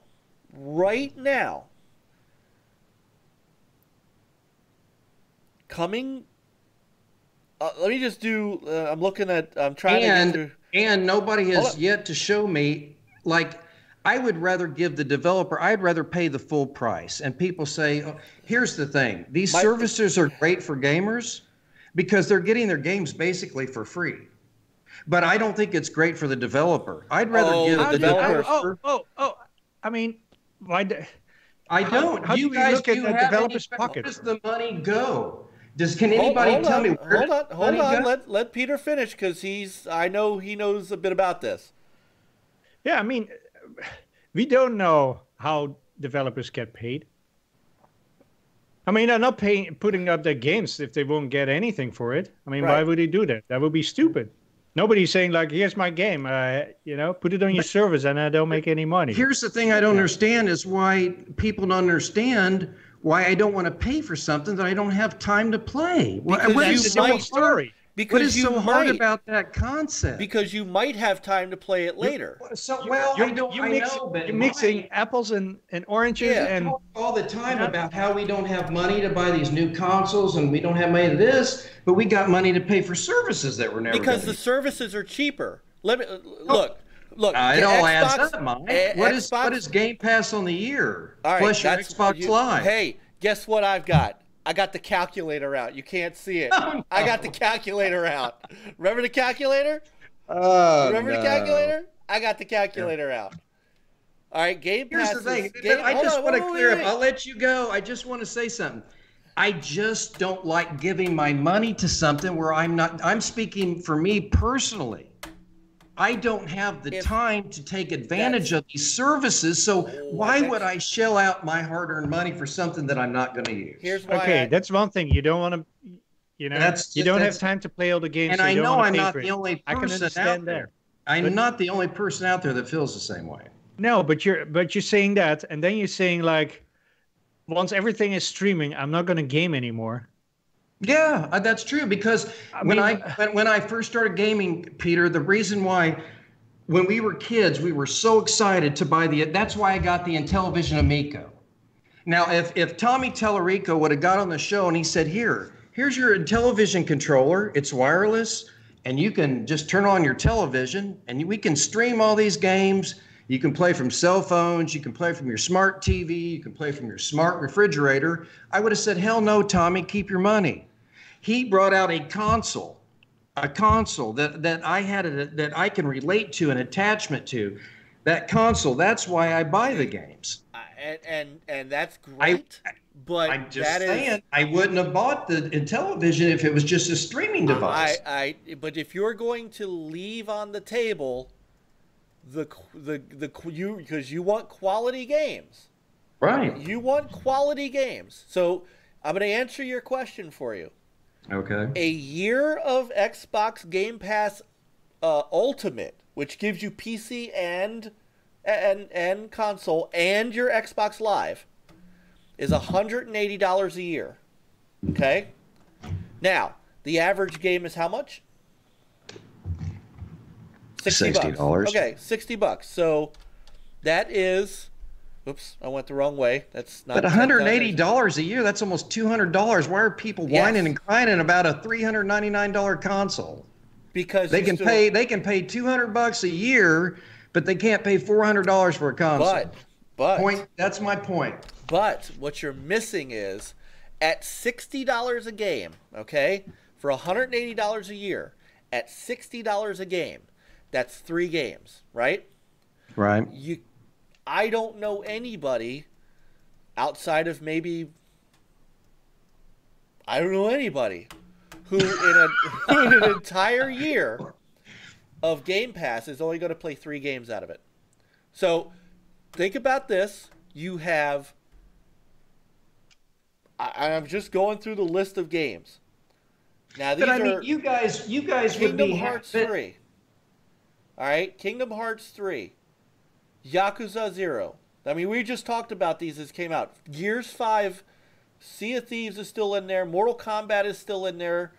You know, if I did nothing but play Grand And Theft I Auto played 5, all the Yakuza games 1 through 7. right. So if I played nothing but Yakuza, Ori and the Blind Forest, or Ori and the Will of the Wisps, Kingdom Hearts 3, I've been playing Forza Horizon 4, I've been playing, and my kids play Minecraft. I mean, that's 5 games right there. I've already paid for my year. NBA 2K20 is still a $60 game. Wasteland Remastered is coming out on it, and then Wasteland 3. I'm just saying, you know, we talk about games that, I mean, a Plague Tale. How much was a Plague Tale? That was like a $40 game. But here's the thing, Mike. Like I'm just from my standpoint, why isn't it good enough that I'm going to be buying that I buy the Xbox consoles and I buy the games outright? Why You're isn't welcome that? to. Why No, isn't that good enough? Why do I welcome have to also feed into all this service stuff? Why? I mean, You don't have to. You don't have to. They You should can be buy the happy games. enough that I'm buying their But- console and buying their products. But Not, I mean, and you're welcome to, as long as they offer that. But the thing Right. is the minute if you're saying that I'm not gonna play Halo Infinite, which is gonna be the most incredible Halo game on the planet, because I we might don't not know that. Hold on, I'm Halo making 3 I'm was the most making a I'm incredible making game. a hypothetical. Sorry. If Halo Infinite is the greatest game, Halo game ever created by man, and you're saying, well, that's all great, but if I can't put it into a console and light it up, then I'm not playing it. Am I going to get to play it on a console? You are. Yes. Okay. I am. So Game on. And here, I'm 47 years old. A console generation is what? 6 to 7 years. I maybe have 2 more generations before I'm too old to play anymore, Mike. Oh, come on, grannies. I'm grannies just being play games. honest. I'm just being honest. I'll be almost 60 years old in a couple generations, 60 years old. I may not be able to play forever. Speak for And yourself. here's what's so wrong about me wanting to have a console? There isn't, but when you also say if there's Just because no the whole console- world's changed, it doesn't mean I have to. Just because they want to go to streaming doesn't mean I have to. At some point, though, you know, this is why we don't still have 8 tracks, and we don't still have games on DVD and games on CD. No, but we still have devices that play different formats. We have Blu-ray players. We have Yes. 4K players. We still have devices that play those. But you can't play an 8-track cassette. Well, that's right. That's why I have my old consoles. That's why I have my Nintendo 64. That's why I have my Dreamcast. That's why I have my Xbox 360. I can And still that's- play that material on those old devices. And you can until they break down and you can't get them anymore. Right. And So- I like that more because it gives me more of that genuine feeling that I had. See, in IT, it's kind Right. of funny, and I don't come down on any side of this, but you know, we sell cloud services to folks if they want to store their data in cloud, right? There are certain folks who don't want to do that. They want to have a physical server in their building that they can walk into their little room and look at and put their arms around and say, "You're all mine." Do you know how many times they actually do that? Never. I actually do have a couple of clients that. You guys know what I No, mean. I mean, but how much they actually physically look at that? No, they don't. They That's just true. they know No, that their they data's don't. there. But when the time, so I'm gonna get here's a great example, and this is again gets into the IT space a little bit. So years ago, when we would sell servers, we would sell Microsoft Exchange. That's the email service of note. After a while, and getting in the last 2 or 3 years, Microsoft still sells Microsoft Exchange, but they really don't want you to buy it. They really want you to go to Office 365. Now, what's Office 365? It's their cloud-based email system. And they make it to an extent that we have our clients, they have a choice.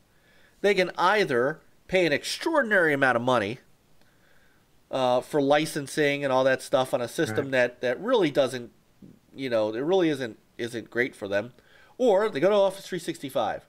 We don't even sell Microsoft Exchange anymore. If you want email services, you're going to Office 365. There comes a point to where the market and the general the market moves in a direction. And, and I agree, and I'm not trying to, and I'm reading some of the comments on here about how I'm holding on to the past. No, I'm not holding on to the past. The past is what is got us here as gamers.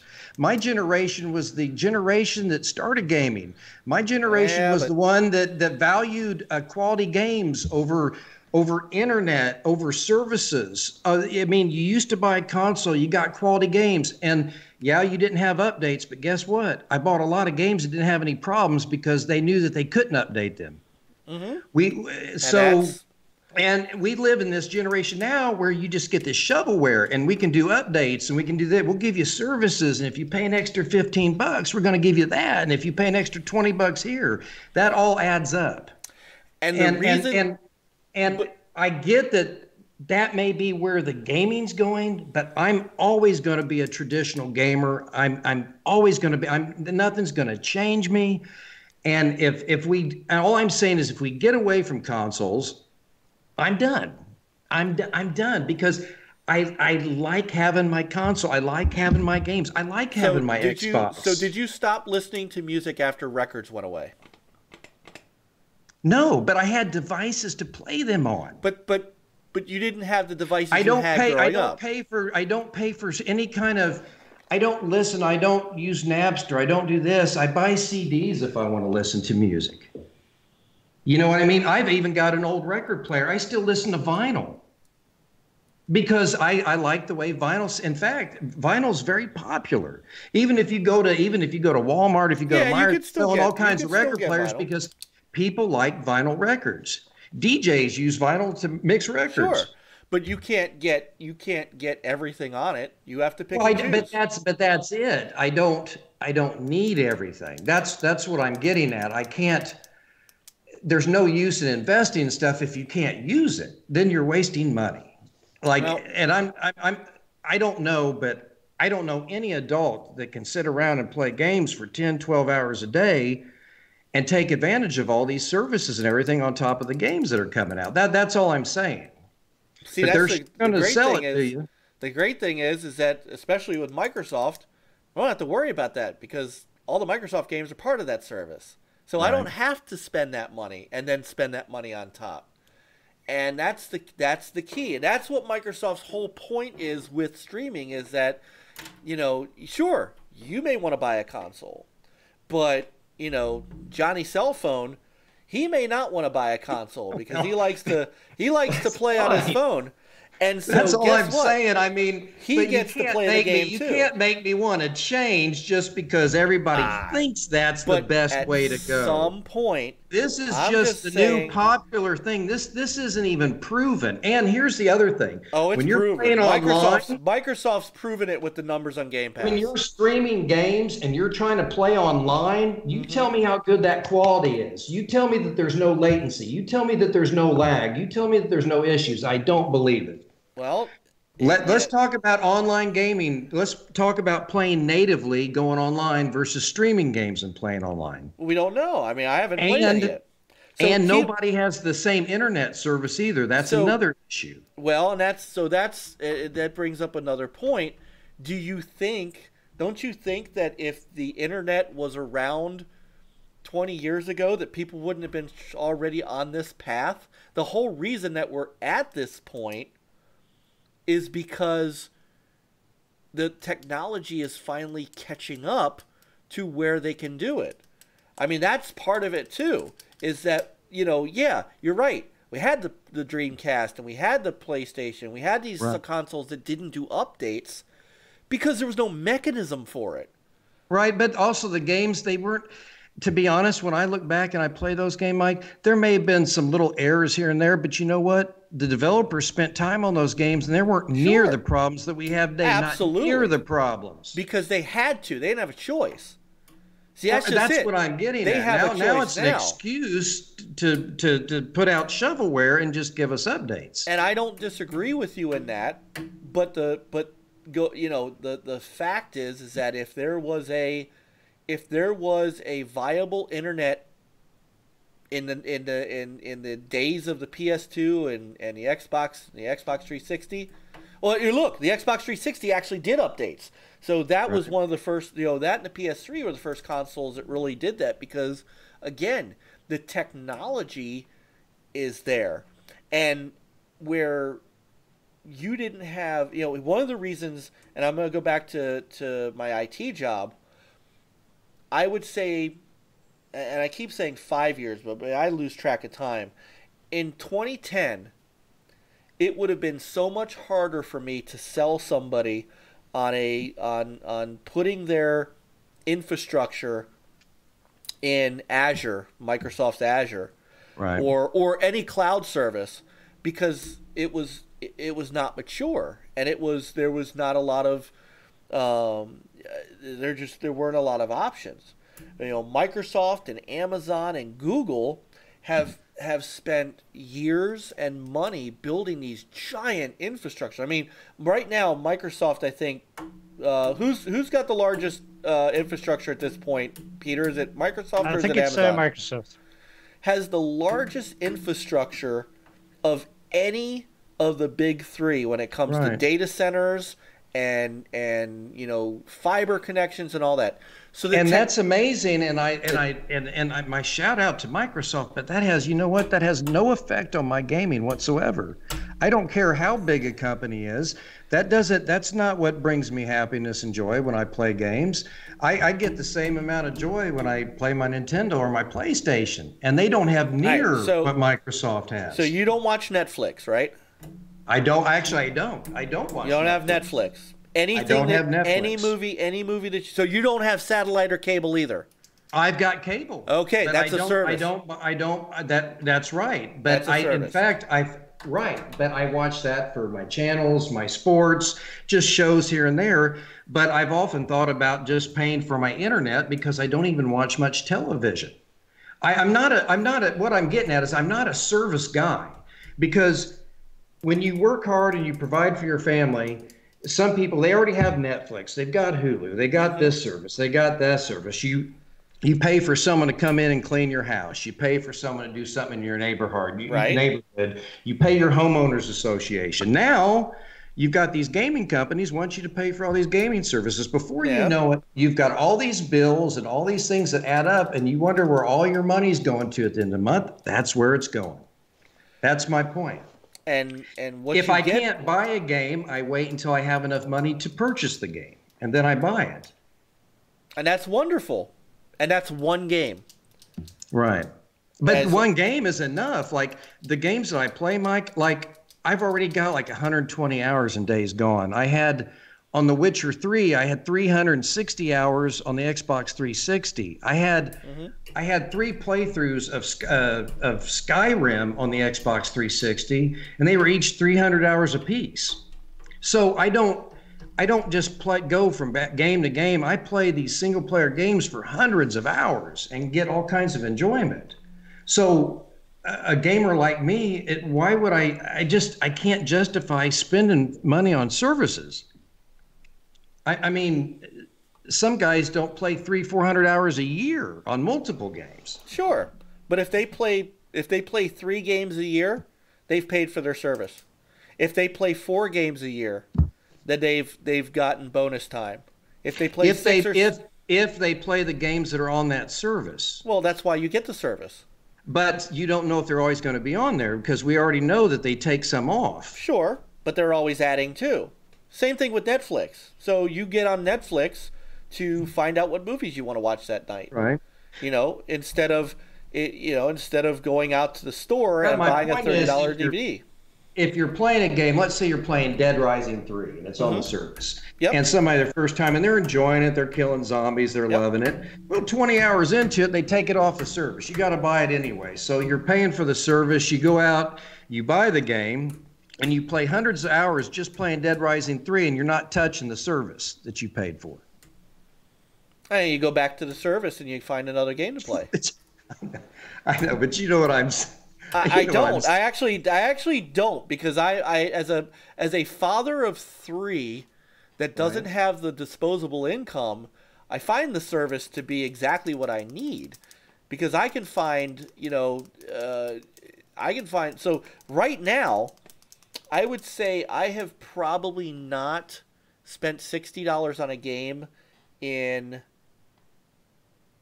a year at least.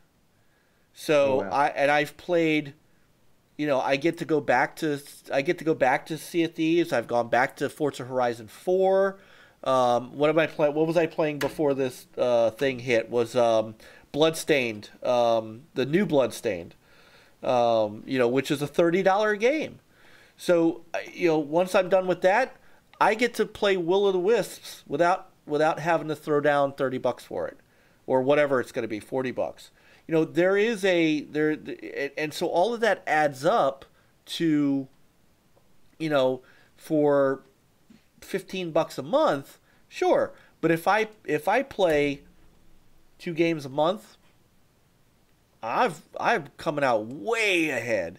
I mean, I actually don't understand how they charge so little for it, because if I'm continuing to play games out of it, then I'm getting my money's worth. And well, like me, if I buy a game though, and if I play it for 300-400 hours, let's say I get a big RPG where I play something for 300 or 400 hours, and let's say I only get 20 hours a week to play tops because of work and different things like that. I mean, it's going to take me months, 2 or 3 months, just to beat a game. Sure. So if me buying outright games, 3 or 4 games a year, is not much different than paying for the service. And I'm getting to play the games I want to. I'm not playing games that are just on the service because they're there. But and if they take them off, what do if they take them off the service, I got to end up buying them.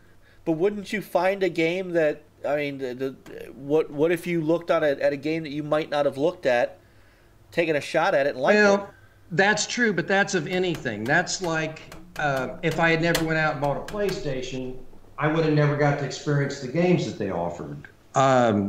That's with anything. And I can't get around to play everything either. I mean, sure.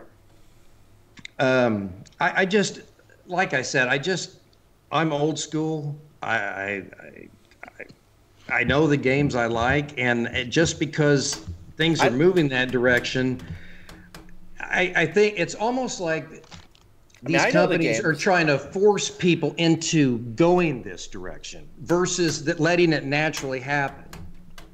No, because every single game that's in Game Pass, you can buy. Every single game in Game Pass, every single game in PlayStation Now, you can purchase. But here's the thing. I'm a multi-console gamer. That's why I said. I play on the Switch. I play on the PC. I play on the Xbox. Switch doesn't have anything like this. So you can't. But I still pay for the Nintendo Online, so I can play those games that I can play, that I can download, that I can play. How are they? I don't even know what's online. I don't even know what Switch Online is. Oh, they have tons of games when you pay for the year that you get to stream, that you get to play. They're on there, like the original Zelda, Bomberman, all those old classics. So now, Ghosts and Goblins, Ghouls and Ghosts. They have all those. So is that a service? That is a service, but I still pay for Xbox Live, and I still play my PlayStation Network. So, but you pay for Nintendo Online for what? Do you play for those classic games? For those classic games, so you're paying. Right. You are paying for a service for classic games. It's not much, Mike. It's like $15 a year. It's not. So I'm not paying 20, 30. There's a huge difference here. They're not draining me of all my money. It's like, Okay, so what would be the reasonable? So it's not the service; it's the cost of the service. So it all adds up. It's the cost and the time. What my point is, Mike, I don't play just on one platform. I understand that. I play on multiple platforms. I understand that. I don't pay for PlayStation Now. I don't pay for Xbox Game Pass simply for the reason I've got enough games as it is, and I would just be throwing my money away. That's all I'm saying. I'm not trying to come down hard on like saying this is just a big negative thing, but for me it doesn't work. Well, you said if it came down to all streaming, you were out. So that's kind of a negative. Definitely. Yeah, I'm not saying if it comes down all streaming, I'm out, and that's something that these gaming companies need to think about. There's a lot of gamers like me, retro gamers. Trust me, there are not as many gamers like us anymore than there are of the new generation that's coming in. But I'm not gonna change my colors. I'm who I am, and I'm gonna be true to that. And I will tell you right now that Microsoft and Sony, and who knows about Nintendo, they march to their own drummer anyway. Those two companies have absolutely no qualms with leaving the old school gamers behind. But here's the thing, Mike. I am the customer. I'm the one paying my money. I have no problem not paying for their consoles either. That's fine. It's up to me. They're going to lose. Here's the thing. They can go ahead and do all this streaming service and all this and bring us below standard games all they want, but they're going to lose my money. You're assuming that streaming. You're assuming that streaming equals low quality games by default. It's not as successful. It's not successful right now. Game Pass says otherwise. Look, I don't know. No. Game Pass says otherwise. Microsoft has been very open when they're in there. You go and look at any of their quarter reports. They are making bank on Game Pass. Game Pass is in a way holding them up right now while they're transitioning into a new generation of console, and they have said that the subscription base for Xbox Game Pass is insane. Right, and yet there's nothing drawing me to it. Well, but that's you, and that's what I'm saying. That's what I'm saying is that at some point they're going to leave behind, and if you don't go with them, they've got enough people that are up front, that are up and coming. I mean, it's as simple as looking at the number of gamers there were in the year 2000 and let's say the 90s and the year 2000s when these consoles were really coming along. The number of gamers then versus the number of gamers now. And the number that they're looking at includes the number of people playing on these. And that number gets in the billions. And if they lose a couple of 100,000 people who just won't go along with them to pick up 2 or 3 billion people on their cell phone, I hate to tell you, from a business standpoint, John, you're going to end up walking away, and they're going to go, I'm sorry.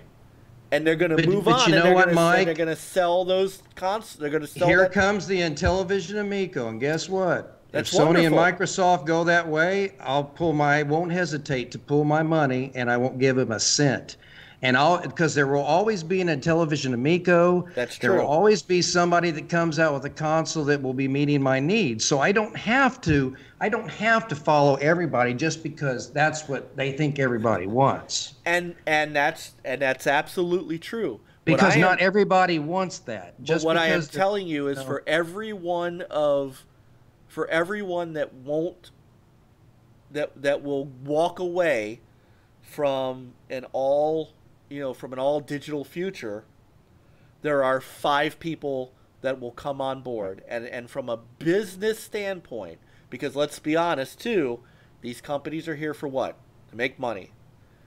They are going to they're going to say, "Well, John, there's a console for you. It's called the Amico. Go have fun." And that's just the reality. Right, and like you said, but I'll be happy with that. But if, you know, I'd be content with that. And- They're not harming me by doing that, is what I'm no, saying. they're not I'd be hard. perfectly content. I mean, you know, unless you come back and look at the games that are you know, that are coming. Like, again, I'm playing Halo Infinite on Game Pass.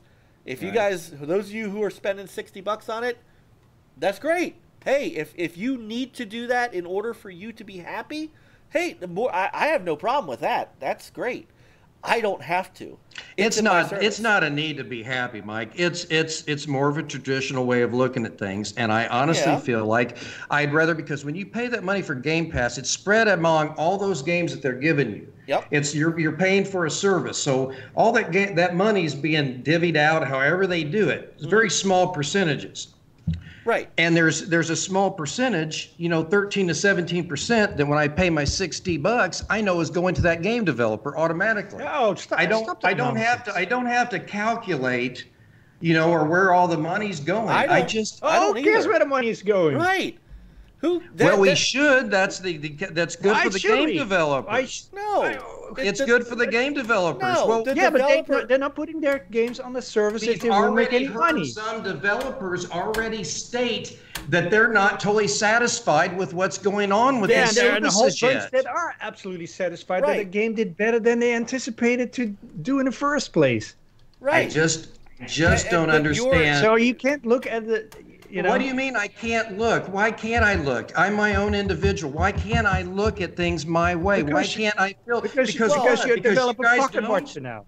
You can't see what's going on. I feel like you guys feel like it's more of an insult to Xbox because they're the one providing the service when that's not the case. Whoa. I've said PlayStation Now as well. I know, but people out there automatically assume that because I'm against services that I'm against Xbox. Nobody has said that. Nobody has riled up. No, that's you thinking that. You're right. That's you. You're being a little defensive on that. Nobody is saying you are against Xbox. Well, I have to be defensive because I'm the only one that feels this way and speaks up about it. Because, and that's fine that you. All I am trying to tell you is that you are going to come to a fork in the road where you are going to have to decide to give up playing these quality games that you want because of the platform they're on. And that's all we're saying. I've done that my whole life, and I've had no problem. Well, when Sega went out of business and messed up and screwed themselves over, I went on and I got an Xbox. Well, when sure. Xbox messed up in 2013 and screwed everything up, I got a PlayStation. And I'll continue to change as long as when these companies don't provide me what I want because I'm a paying customer, I have no allegiance to any of them. If they don't provide me what I'm looking for, I move on to the next company. I just find it funny though that if that's all fine and dandy, but if your idea is to give up the very thing that you want because you don't like the delivery platform, somebody will always have my point is, Mike, somebody will always have a platform, just like somebody will always have a platform. What do you want? Do you want quality games or do you just want the console? Because you have to make your. I can have both. We've had it both for years. Why would anything change? Because I've had quality Xbox games. I've had quality PlayStation. Changing. Right. That's just it. The times are changing. So there's going to come a point, and it may come in the next generation or two, where you're going to have to make that call of, was I really just about the console or was I really about the games? And that's all I'm saying, because the market and the technology. I'm about the games, Mike, but look, I'm not into somebody handing me a controller and saying, here, pay me $100, $200 a year and you can play on your TV and you get a bunch of lag. Then I'm sorry. So you have no idea about the lag. Try to play online, play Call of Duty, play Battlefield, play Crysis, and play and stream it, see how your internet connection is all over the world, because not everybody has a great internet connection. I hate to tell you, but I demoed xCloud on my phone on this show, and it was damn near perfect. So on your phone, but I don't want to play on a phone. Neither do I. but we're talking about internet. We're talking about 4G. We're talking about all the advances in internet and streaming. All I'm saying is that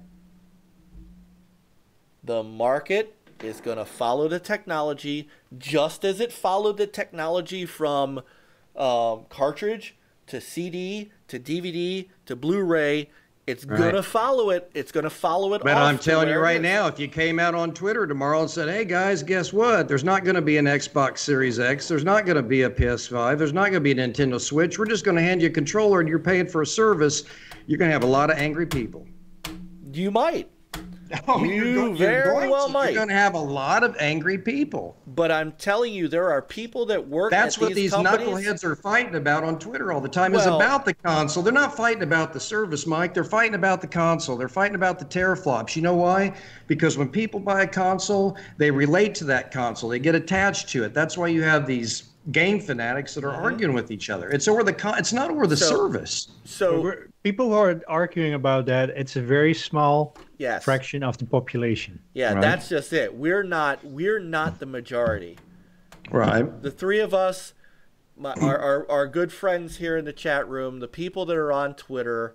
Even Tommy Tallarico said, there's a huge market of people and families and other stuff. Here's the thing. I would hope that you guys know I love you both, but I would hope to God that just because I have a different opinion on that you guys don't hate me on that or don't dislike me. Why do you like that?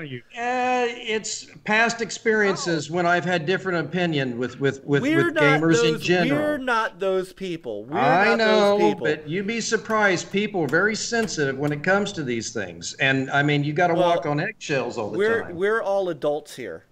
I wish somebody would say, hey, John, that's cool, man. If you like that, man, there's no problem with that. No one has said otherwise. What we're saying is that the one thing that we disagree on that is hard to understand is the notion of if the market goes to the direction of these games are going to be awesome, because we're going to continue to get Hellblades and Halos and God of War and Horizon Zero Dawn, but you may not get them on a console that you can wrap your arms around. Right. I don't understand from a standpoint of, because I'm finding it very hard to believe you're going to get the same experience streaming a game totally, Mike, versus playing it on a piece of hardware that's got amazing qualities to it. I hear you. You can't argue that one. It's apples to oranges. In the year 2020, I'm not sure about that. If we're talking in the year 2015, yes. If we're talking in the times when this was in its infancy and there wasn't this infrastructure that's being built around the world that Microsoft and Google, I am 100% sure that at this point in time, Google isn't gaining any ground on anybody. I grant you that, but they've got the infrastructure to put the fight up. Right, but the thing with Google, though, they've implemented many services just like this Stadia thing, and they've ended them quickly because they got the money to do it. They can end that Google. I'm telling you. I'm sure they could. I would be willing to put out an NLG bet, but I think within a year or two, I don't think Google's even going to be around. I think that they'll end that project. You mean Stadia? And move on to something else. You mean Stadia? Yes. I was going to say Google's never. Yeah. I don't think Stadia, because from the way it's doing right now, they've pulled other things that they've attempted before just like that when they're not working out and they're not doing well. And they might. Those shareholders look at that, man, and they're like, my God, look at the choice of games. We can't compete with PlayStation and Xbox and Nintendo and all the years that they've given us Master Chief and Forza and Nathan Drake. And I mean, what do we got? Nothing. That's what my point is. And that is a total valid point. But from an infrastructure standpoint, again, that's a case where you can make the case that, okay, the it could be the greatest quality streaming experience, where it's very comparable to, if not, identical to playing on a PC or a console, but the games are not there. What Microsoft, and to a good extent Sony, is starting to deal in, because remember, Sony went to talk to Microsoft about using Azure for their upcoming stuff. But you got these cornheads out there that they want their 4K, they want their 8K, they want 240 frames per second. They ain't gonna get it streaming. They're gonna get it. They're not gonna get it streaming anytime soon. I'm telling you right now. Not to everybody around the world. It ain't happening. 4K, it's not happening now. If Google can't do it, who's gonna step in and do it? If Google's having trouble, I disagree. I hate to tell you, but I'm just telling you that the beta of xCloud, has games running 4K on the beta. I'm just telling you, that's the fact. That is the absolute fact. So even in the year, are there multiplayer games? Can you play multiplayer on them? Yes, you can. And how do they play without a hitch? There's no problems. Because I find it hard to believe, because they can't. Well, you have to. They have problems on PC. They have problems on PC and console playing natively without a hitch. So I can't imagine streaming's no problem. Well, because you have to remember where the online gaming is actually being done. It's not being done on the device you're playing on. All that's happening is the screen is being sent to you. So in Microsoft's case, all the actual online gaming is being done in Azure, on all of their high speed pipes and all of their fiber and all of that equipment that they have, that they've spent quadrillions of dollars on in Azure. It's just, I'm sorry, it's just the whole concept of it is like cold to me. I'm sorry, man. I like my console. I don't. And that's great. Azure taking care of everything. I'm sorry. It feels so non-intimate for console gamers especially. We've gamed on consoles for years. But when you watch TV and you hold your Pro controller and there's an image on your TV, and it plays well, and you play high quality games, but I don't. You should not care where it's coming from. Yeah, I do. Why would you care? Why? What do you mean? Why would I care? That's why. Because I spend my money. That's why I care. That's where I work for. I care exactly what I'm paying for. But what we're trying to tell you is that you're then not about the games. You're about the console. Oh, no. That's not about true. The console, because if I'm the console, about the games. No. Because that's why I got the PlayStation, because they delivered the baseball. They delivered the games I couldn't get ever from Xbox. MLB 2024, okay? MLB 2024, most realistic baseball game they've ever made. The only way you can play it is through PlayStation Now. You're telling me you're going to pass on it? I haven't. I'm not playing. No, it's not a thing right now, Mike. I'm not worried about. Here's the thing. I'm not. These companies. But you said. Look how these three companies did this year. If you look, and I'm not trying to start anything here. You've got Nintendo that's outsold Xbox as far as console sales, and they've only been out 3 years with the Switch. There is a problem there. You need to be able to learn how to get to point A before you get to point B. Exactly. It's like the cart before the horse. Nope. They've sold around 50 million consoles compared to 110 million from. There's a reason why that's happened. Right. And so what's the best way to get around that? Go after a new market. Move the goalpost and try to do something else and sell me a service. That's how I see it. Go to a different market with more people.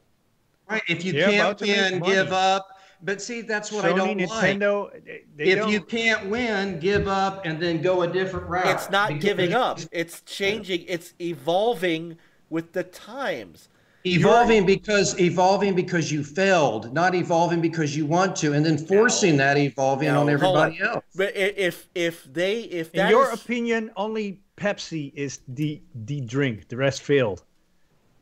I mean, same analogy. There would be no PlayStation Now because Sony is the market leader. So why is there a PlayStation Now? Why are they trying to sell you on a service? I don't know, Mike. I don't buy it. I don't like PlayStation Now. I'm the same thing. I'll never buy it. Right. And so again, what you said was if let's say the PlayStation 5 is the last PlayStation they make. Why are PC people? They get Xbox Live for free, right? Why do people that have a console have to pay for the service and then Game Pass on top of it? They don't get Game Pass for free. Well, no, but they get the service for free, which makes it easier to buy the Game Pass. Why is that fair for the console owners? Where is the advantage? So now you're shifting goalposts. Yeah, that's a whole separate argument. That's not the argument that you're making. It all ties into where your money. My point is where your money's going. Okay, so if PlayStation Now was, I don't know, $3 a month, $3 a month, then you'd be okay playing games on it. On what? On PlayStation Now. If PlayStation Now is $3 a month. I would not buy it, Mike. So I wouldn't buy it. I wouldn't buy it if it was $1. If it was free, I still might not use it, Mike, because I have my own set of games that are coming out that I want to play. I don't. Here's the way I look at it. But what if those games are on that list? What if it's MLB 2024? That's what I'm getting at. You said if there's no console, I'm not buying the games, no matter what games they are. So what if in the future, if there was no console, I'd move on to whoever had a console, Mike. So then you would pass up on. Yes, I would, because you know why? Then it's not about the game. Yes, because when I played on Xbox 360, they pulled MLB 2K, and I didn't have it for 7 years, and I had to go out without a baseball game for 7 years. Okay, so now you will go without a baseball game. If I had to, yes. So then it's not about the games. Then it's not about the games. It's about the console. It's still about. No, it's not. It's about both, Mike. You it's can't about have both. You won't. Yes, be able I to can, have both. yes, I can. We're having it this year. Then you can't. We got two new consoles out. How can I not have both? Is there not a console coming out from every company? Then you can't say that it's about the games if the. It is about the games. Because I buy all the consoles to play all the different games that go on those consoles. But if the console's not there and you won't buy the game, but it is there. You're talking about things that aren't happening now. Well, I'm talking about things that are concrete. And who knows? I'm not talking about the future. I'm talking about what's happening right now. You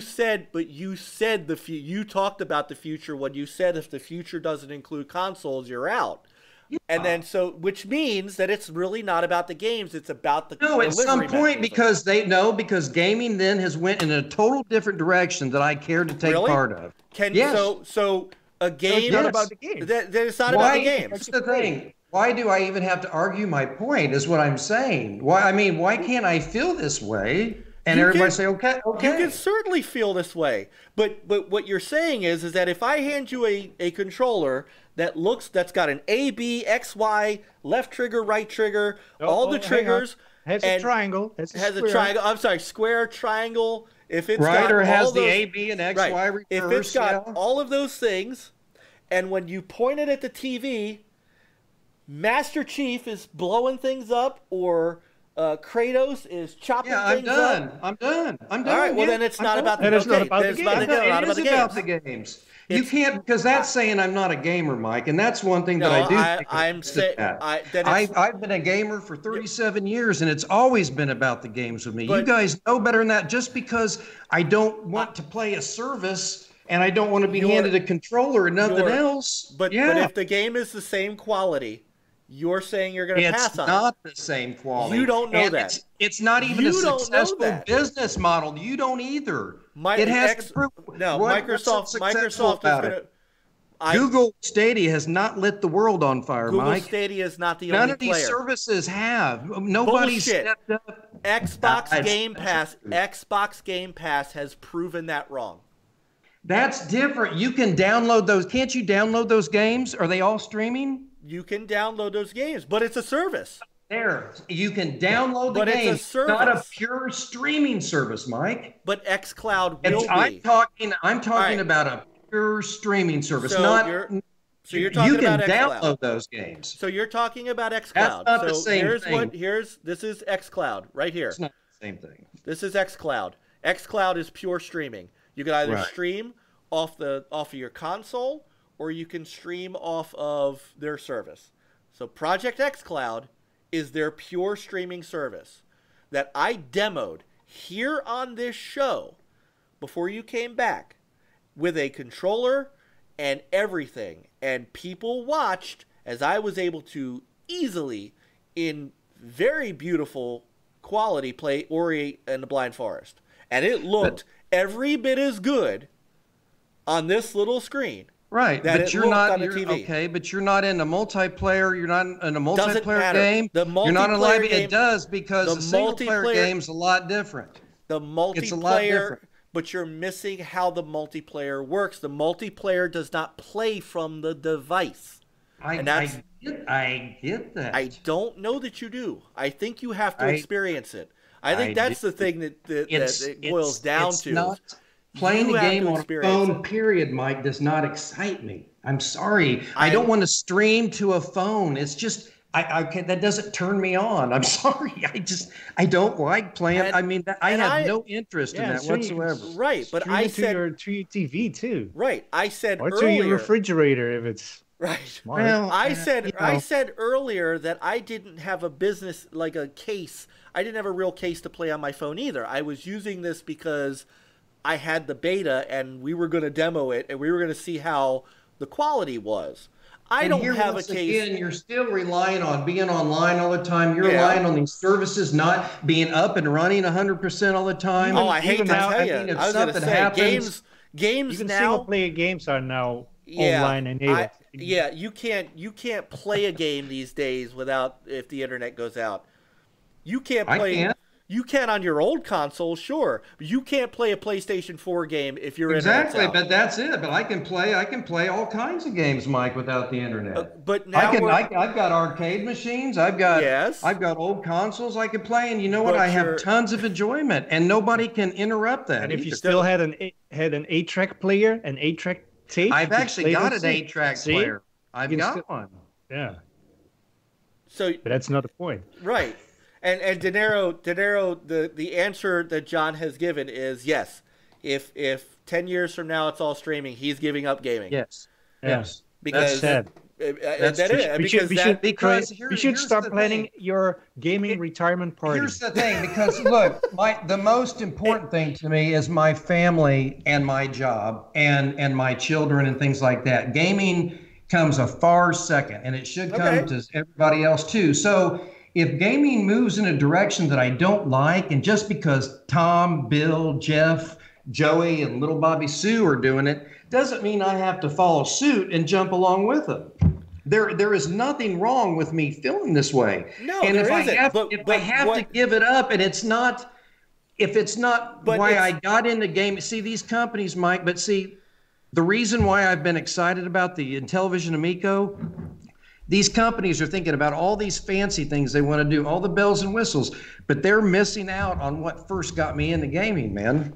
I'm telling you. What got you into gaming? What got you into gaming? It was the simple, pure pleasure of playing a game, not having to get on Twitter, listen to bozos argue about each other, arguing about teraflops, wondering if my internet was up and down, wonder not, I put in a game, I played it, it was simple, it was fun. That's what I enjoyed. But if the fun is still there, I don't understand the delivery mechanism. That's what I'm hung up on, is that. Well, it's a big thing. It's just my preference, Mike. But right. But it's then not about the games, it's about the delivery. No, it is. It's about the delivery.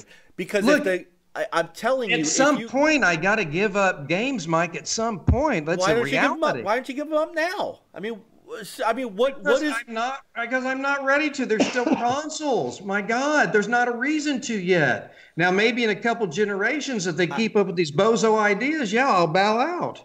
Then it's not about the games. Then it's about the consoles. It's about the consoles. I guess I can't. Well, that's everybody's opinion then on me, but it doesn't change my gaming for 37 years. No, it doesn't. I know what kind of gamer I am. But what I'm saying, but you can't say it's about the games, but you are dependent on the delivery mechanism.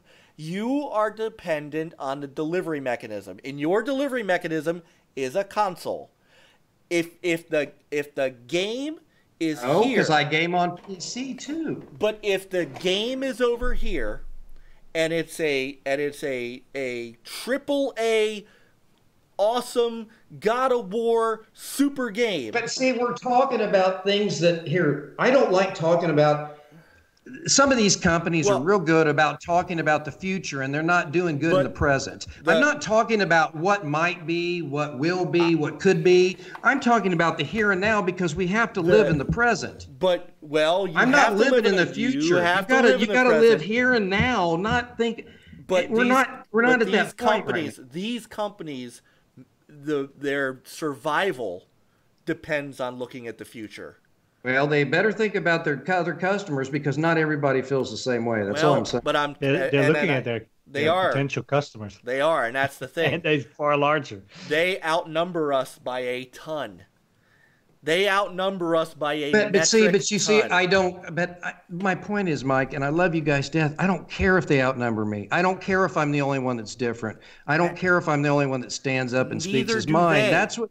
That's what makes me who I am. And that's awesome. And I don't care, Mike, because it's my money. Because here's what's going to happen. I'm going to say, okay, Microsoft, you're not going to give me a console now, and you're going to charge me You're going to charge me for Xbox Live. Mm-hmm. And I could go to PC and get it for free, but you're going to charge right now. You're charging me for Xbox Live. You want to charge me for Xbox Game Pass. You want to charge me for this and that. You want to set up a payment plan to buy your new console, this and that. But now you're going to get rid of everything, and you just want me to keep forking over money to you. I'm sorry. The customer. They need to worry about the customer. The customer controls the customer. They're not with me. But again. You are not the only customer there is. Right, exactly. But when you don't like a service or you don't like, if it's anything in life, if I'm paying for any kind of service, if I'm paying a phone company for my cell phone, if I'm paying a cable company and they don't provide what I'm wanting, I simply end my membership with them and I find somebody else that provides me that. And I guarantee I'll find somebody that provides me what I want. And that's all I'm saying. I'm not saying if it comes to that point, I'll have to make a decision. Yeah, and it's all about. But it won't be the end. But it won't be the end of the world because life goes on. Well, sure, of course it does. So it's like for example, it's like on Twitter. It's like with all the arguing and stuff right now. I could get off there right now and cancel my account and walk away and never look back, not miss out on anything. I don't care about how many likes I get. I don't care about how many followers I get. I'm not about that. It's just a service. And when you get on there, all you hear is a bunch of bickering and arguing. It's a service that I don't need. And what I'm saying is I can do without it. If gaming starts leaning that way and becoming something that I don't like or don't want, I can walk away from that. Sure.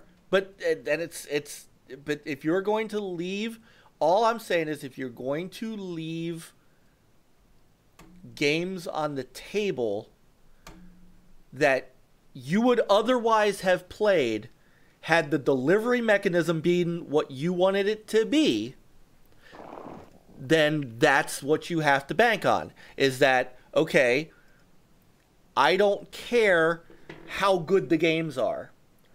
I want to be able to play them in this way. And that becomes a whole different argument than I just want quality games. That's not the same argument. But we're not even there though. That's the thing. We still have consoles. We still have games. So I'm not there quicker than you think. That's the whole point. We're going to be there quicker than you think. People need to start living in the moment, enjoying what we got now. Because I'm telling you what, if this changes and it all goes away, there's going to be a lot of people who are going to be unhappy, just like me. And I guarantee you, most of them will probably just come along because they're not going to want to miss the next God of War.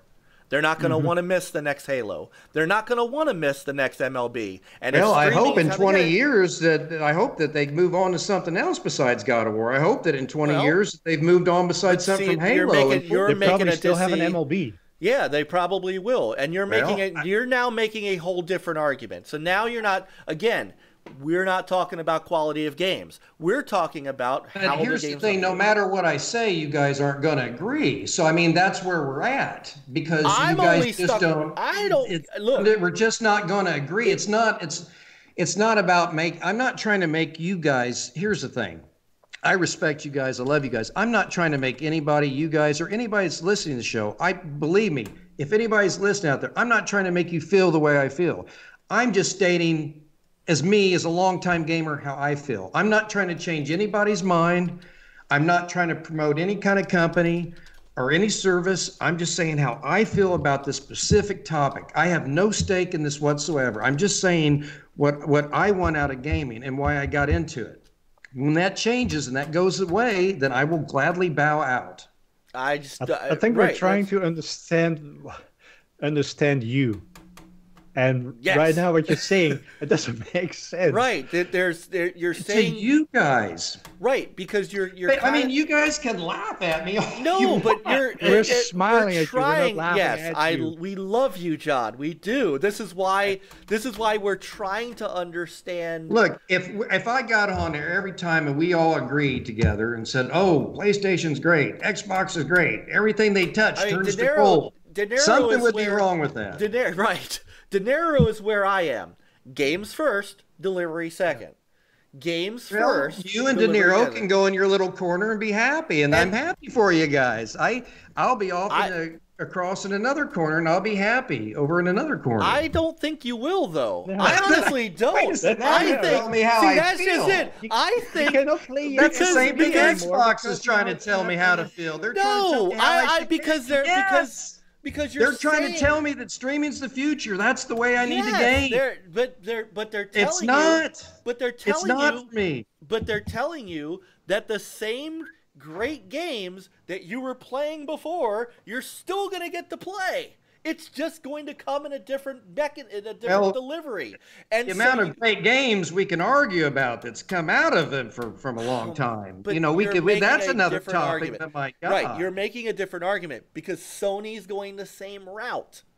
That's why But here again, if Sony did it, I've got no ties. If Sony ticked me off, I'd leave them too in a heartbeat.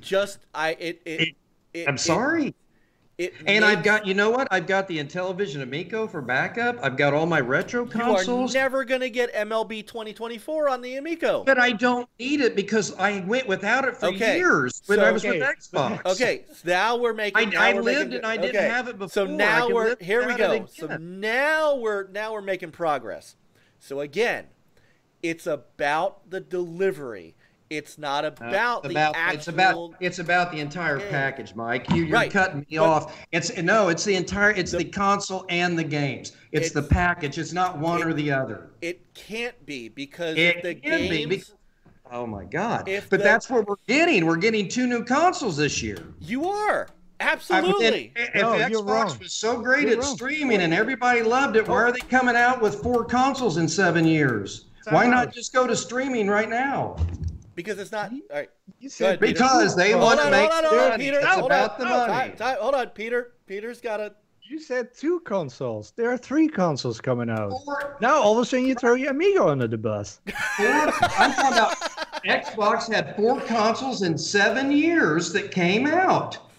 You're telling me that consoles aren't important? If they were so satisfied with streaming, then we don't need a base version Xbox. We don't need an Xbox X, an Xbox T, an Xbox U, an Xbox B. Because why? Because they sell. Because people love the brand, Mike. Why do you think I'm going to buy an Xbox Series X? But why do you think they're investing so much money into Project X Cloud? I know, but here's the thing. I really don't care I don't care about their investments. I don't care about.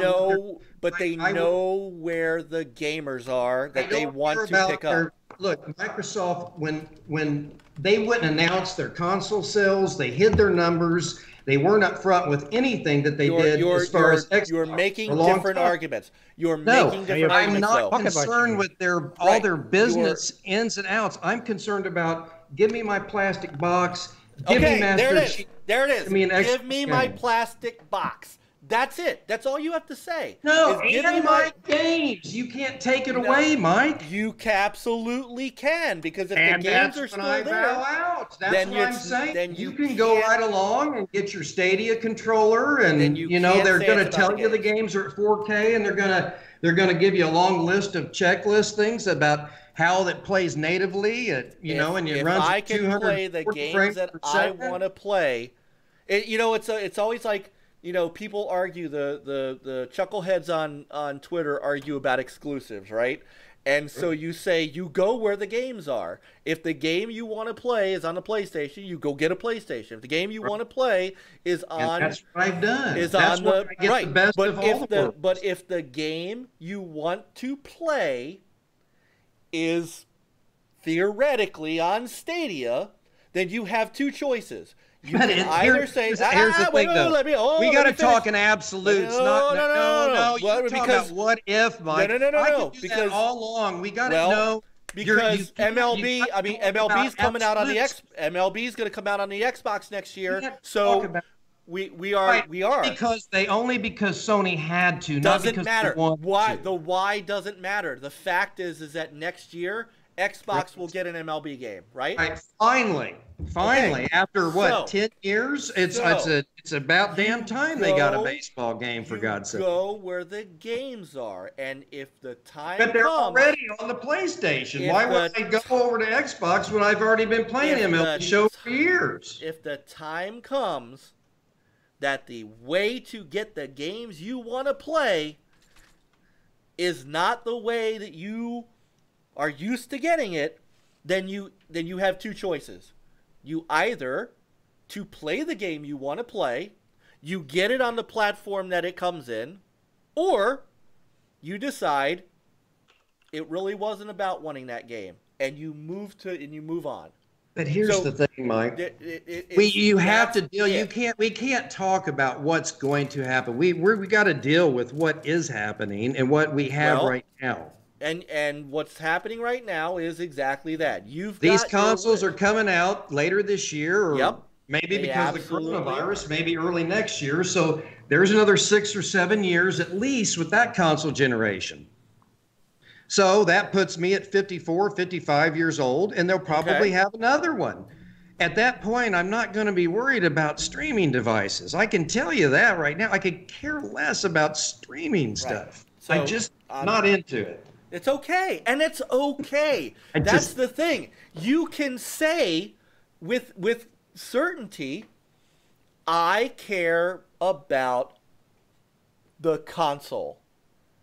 That's okay. I care about the console. Why do you think I'm buying an Xbox Series X? Exactly. You gotta care about it. But when you take that away, you're telling me that gamers all over the world are going to be just okay with that, Mike? I am telling you that. I'm telling you, I they don't will. believe it. I don't believe it for a second. The people in the chat room who are our age are definitely you read them. They're saying the same thing. You can't tell me people that grew up with these consoles, it's not going to bother them at all if we live in a console-less world. I'm telling you. I don't buy that. I'm telling you that as long as they get the games they want to get, the quote bangers, that term we hear all the time, bangers. If they get their bangers, they don't care where they get it from. They don't care where they get it from. The companies may not, but the gamers will. Nah, the gamers will buy the game. It's just like right now, Xbox Game Pass is good for gamers. You know why? And they all love it. Yeah, because you're not paying hardly anything and you're getting all these games for free. I'd love it too if everybody gave me all my games for free. Well, somebody's got to pay for it. 15, yeah. I'm Microsoft saying somebody's got to pay the bill for it somewhere. Yes. So hold on. We don't even know if that business model is even going to be good in a few years. And it's been out. The business model's been out for a few years already. We don't even Matt Piscatella, all sorts of people have voiced their opinions about this. Matt Piscatella has been all over the greatness of Game Pass. Right, but he's also stated several times that it could lead to a bad place. I've watched him closely. I've listened to what people have said. I mean, I'm not dumb on these things. I didn't say you were. There's a reason that people are putting their games on the service. Microsoft is taking a portion of the subscriber base, and they're giving that to the developer. as a guarantee. That's how this works. Right, they've got to. They got to pay him something. Yeah. What do you think Steam does? But not all the developers are happy with it, though. That's my point. Then they don't put their games on the service. Exactly. But look at games get pulled from the service. You never know what's going to be on there. But look at who's on the service. Grand Theft Auto 5 is on the service. NBA 2K20 is on the service. Like Grand Theft Auto 5 has sold more than any other game will sell in the next 20 years. And that's putting that game on a service is no big deal. Everybody owns 2 or 3 copies of it. But they got paid for putting it on the service. It don't matter. It sure does. Final Fantasy 15. Everybody owns 5 copies of Grand Theft Auto 5. Okay, fine. Final Fantasy 15 and Kingdom Hearts 3 are on that service. Do you think for a moment that Square Enix need, they all they have to do is just, that's a company that was putting those games out exclusively on the PlayStation. But I've got my collector's edition with all the Kingdom Hearts, and I treasure it because it's got things that a service can't give me. Like I've got things with my collector's edition that you don't get from streaming those games. Are you playing the collector stuff or are you playing the game? I haven't had time to. That's another thing. This is my point, Mike. I buy a lot of games as it is, but I can't buy all these services. There's only so many hours in a day. Sure. I mean, if I work 8 to 12 hours a day, that leaves 12 hours left in the day. I got to spend time with my wife, family, eating dinner, doing things, taking a shower. We are now going in a whole different direction from. Yeah. I'm trying to explain why paying all this money out for services. There's people that pay for things all the time. No, you don't want to quit gaming because they get sucked into buying it. Right. People but you are okay. All right. So let me ask this question then. Okay. So I'm gonna go this route. Because this will, and then we're at that. It's 12:15, so some of us have to sleep. So let's say for a moment that here we go again. What if? Because I'm trying to get to the heart of you leaving gaming. We've got to deal with absolutes, not with what ifs, though. Well, guess what? Because what ifs don't always come true. You're absolutely right. Ifs Stadia could come back. So that absolute. I doubt it. So I'm just trying to get to the heart of what really this is about. So that game. Are you guys going to give up your Xbox for the Stadia? No. But I will tell you this. Of course you're not going to. But there's a reason for that. But because you have not on Stadia. You have an attachment and a love for Xbox and their console. Nope. I have a love of the game. So for me, guys, we've argued over these consoles. You telling me you have no stop for a second. Hold on. No, stop. I am telling you right now, the difference is Stadia doesn't have the games. If I had a choice between buying an Xbox or subscribing to Project xCloud, if I want to play Halo Infinite and I don't have an Xbox to play it on because it's only on Project xCloud, guess what? I'm playing it on Project xCloud. You know why? Because I want to play Halo Infinite. If I can't get it on the console, I don't care about the delivery mechanism if the games I want to play are there. That's the difference. Stadia doesn't have the games that I want to play. Well, so if that's the case, everybody would buy all the consoles like I do, and they don't. The delivery method. You're telling me you're acting like the delivery method don't matter to anybody, and it does. That's where you're wrong. No, the games. That's where you're wrong. The games People matter. argue and fight over these consoles, Mike. They fight over the games and consoles because Sony. They're attached to these companies, man. You see it every day. Yes, my God. I understand that, but what do they use as they're fighting?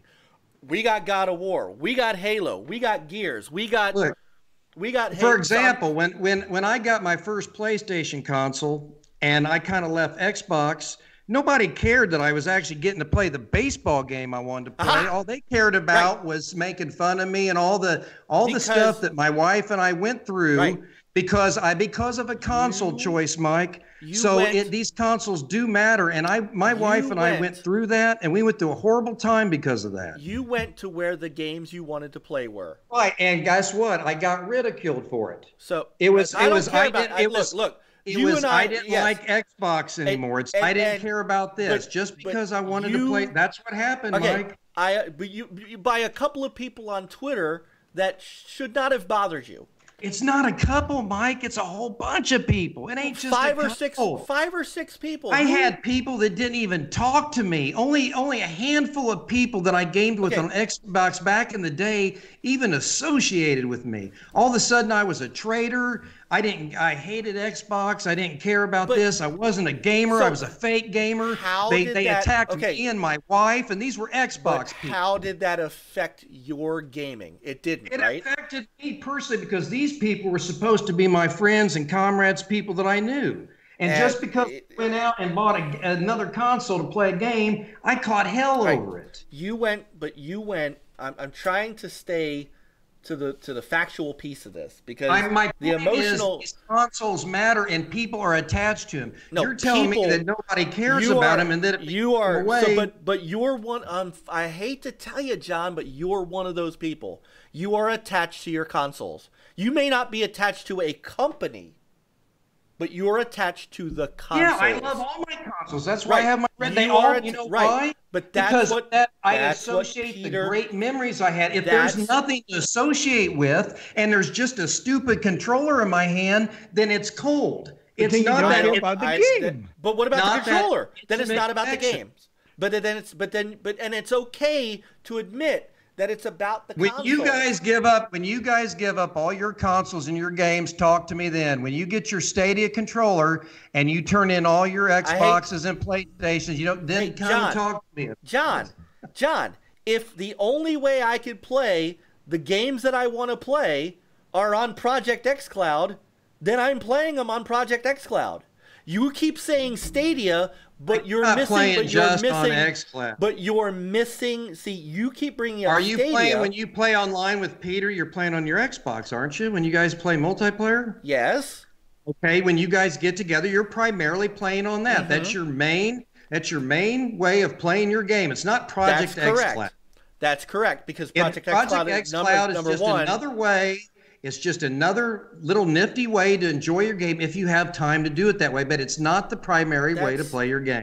What I am trying to tell you is, and this is the only part that we're debating. It doesn't matter to anybody whether or not you have a preference of playing on a console versus playing on streaming. That's everybody's preference. Nobody is faulting anybody's opinion about that. What I am saying is, if the day comes, because Microsoft is moving in that direction, Sony's moving in that direction. You guys might not like it, you might not believe it, you might not want it to go that way, but there's a reason that they're putting this effort and money into it. But all I'm saying is, Mike, let me finish.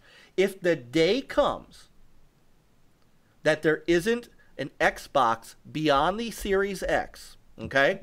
And the way you play your games is through Project xCloud. Right. Then I have the same choice you do. Right. Peter has the same choice. Well, I haven't been on my Xbox in 3 years, so I doubt that I'll be playing xCloud. Let me finish. What I'm saying is, if the choice for me is that I can play my next Halo game, my next Gears game, the games that I love, the games that I want to play, if the only way that I can play them is, say, streaming them to my TV, or streaming them to my TV on an app with a controller, with an Xbox controller, a Bluetooth Xbox controller that Bluetooth connects to my TV, that's how I'm going to play it. Because I am going to go to the games first. I don't care about the delivery mechanism. I really honestly don't. Because you're relying on Azure, you're relying on these other services to take care of your save files. Yes, you're right. You're allowing something else to be in total control of your save files, how you play that game, if that game's available, if it's not available, you're giving the total control to the company. Whereas at least when I have a console, I can put my game in. They can't just take it away from me. I can put my game in. I can save. I've got local storage save devices. I don't have to worry about whether or not something happens with that. Try playing that game when your internet's out. I'm just saying. I can't play a single game on either of my consoles. I can play on my PS4 games. I just don't unlock trophies. I can still play games. I don't have to have the internet. Mine don't play. Mine do. I have no problem whatsoever. I can't play a single I can turn it on Xbox. right now and start playing one. I can't play a single Xbox One game without the internet because it's got to go up and check for licenses and stuff like that. That is and that's I can play my games offline on the PlayStation. I have no problem. No, that there are, so you don't play Destiny 2, right? No. All right. You don't play SimCity? I played Destiny 1 on Xbox 360. Okay. On 6, did Destiny 1 come out? Oh yeah, it did. You didn't play a lot of Xbox. So you don't play like Forza Horizon or anything like that. You don't play Gran Turismo Sport. Yes, I do. Okay, you can't play Gran Turismo Sport if the internet's down. That's true, but you know what? I've never had really any issues with that game. That's not my point. And But here's the thing, Mike. Just because now here's the thing. I play it. That doesn't mean I totally like that idea either, though. I just play it because I like the game. Okay, you play it because you like the game. I don't like the idea. I'm not totally sold on the idea that you've got to be online to play it either. But you have to. That's because that's the way the game is. You have to, but if I can't, I can't, and that's just the way it is. If I would happen to get on and something was wrong with it or it wasn't, then I just would play something else. I mean, it's that simple. But I just don't like the fact that you're giving total control to a company to be in charge of all your save files. You know, what happens if something happens? What are you going to do? You're going to call Microsoft, say, hey, I need to talk to the Azure server control guys, and I've lost 10 save files, and I've spent hundreds of hours on a game, and now I can't get them back. What do I do? I hate to tell you, but I lost all of my the hell was that game? Quantum Break. My save file corrupted. My local save file corrupted. Well, you have a chance of that happen anytime. What I'm saying is cloud saves generally are used for like extra backup in case something happens, but you can't even guarantee the cloud saves. You can mess up. You can actually delete those and mess those up. Sure. Overwrite those. You can do that on the local as well. So, my point being is that I'm going to go where the games I want to play are. Right. And if the games I want to play are on Project X Cloud and there's no Xbox to play it with, that's where I'm going. Because I'm not going to miss out. I'm not going to miss out on the games I want to play simply because I don't like the delivery mechanism.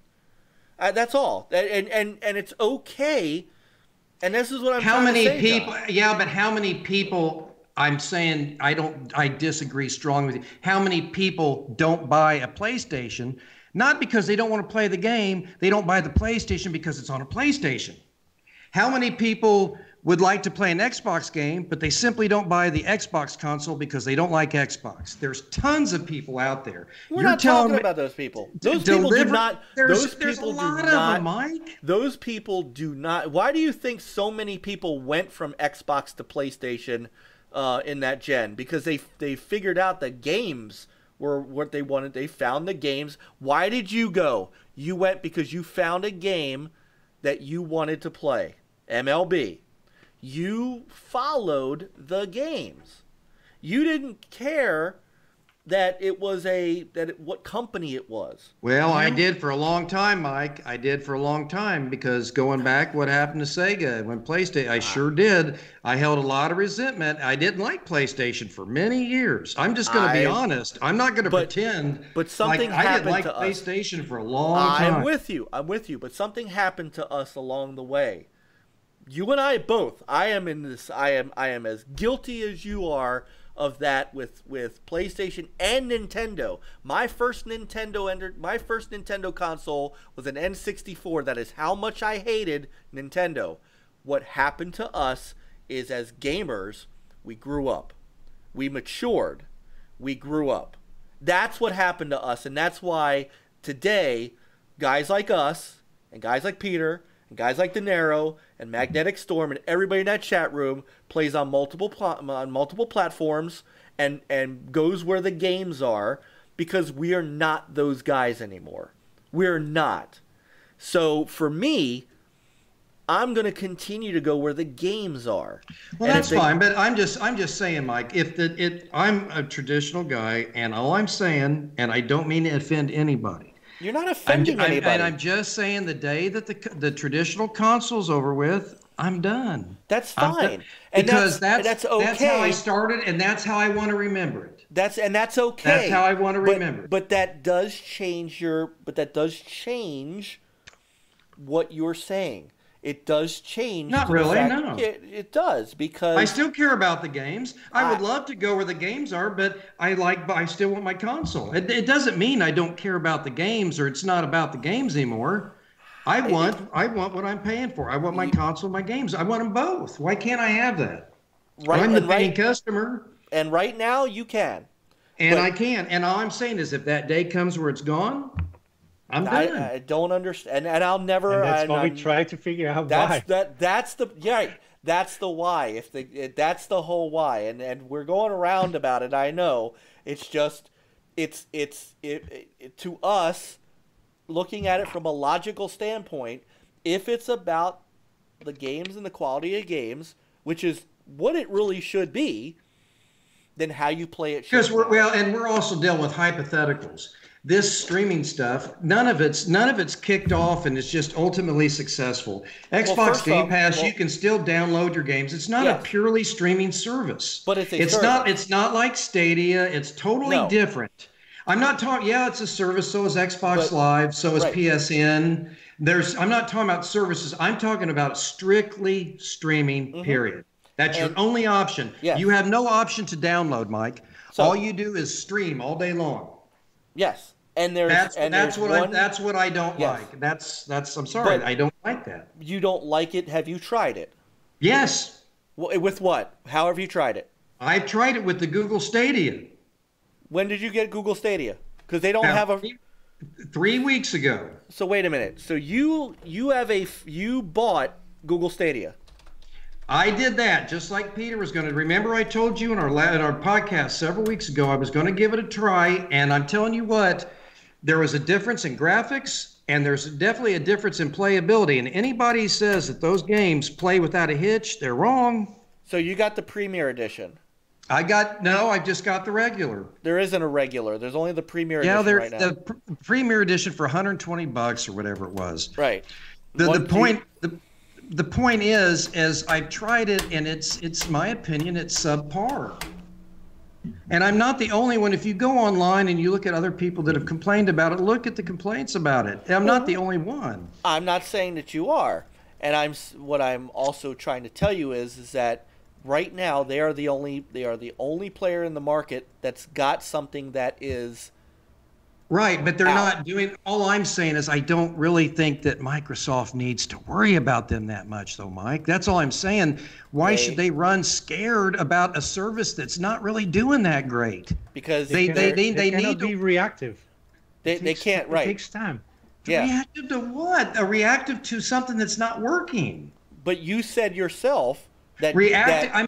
I can understand hold on. You said if Google was taken off and everybody loved it and the masses were leaving PlayStation, but they're not. But something you said earlier is something that they have to be on the lookout for. You said earlier that all these other companies, Xbox, PlayStation, Nintendo, spent years and years and years building up, right?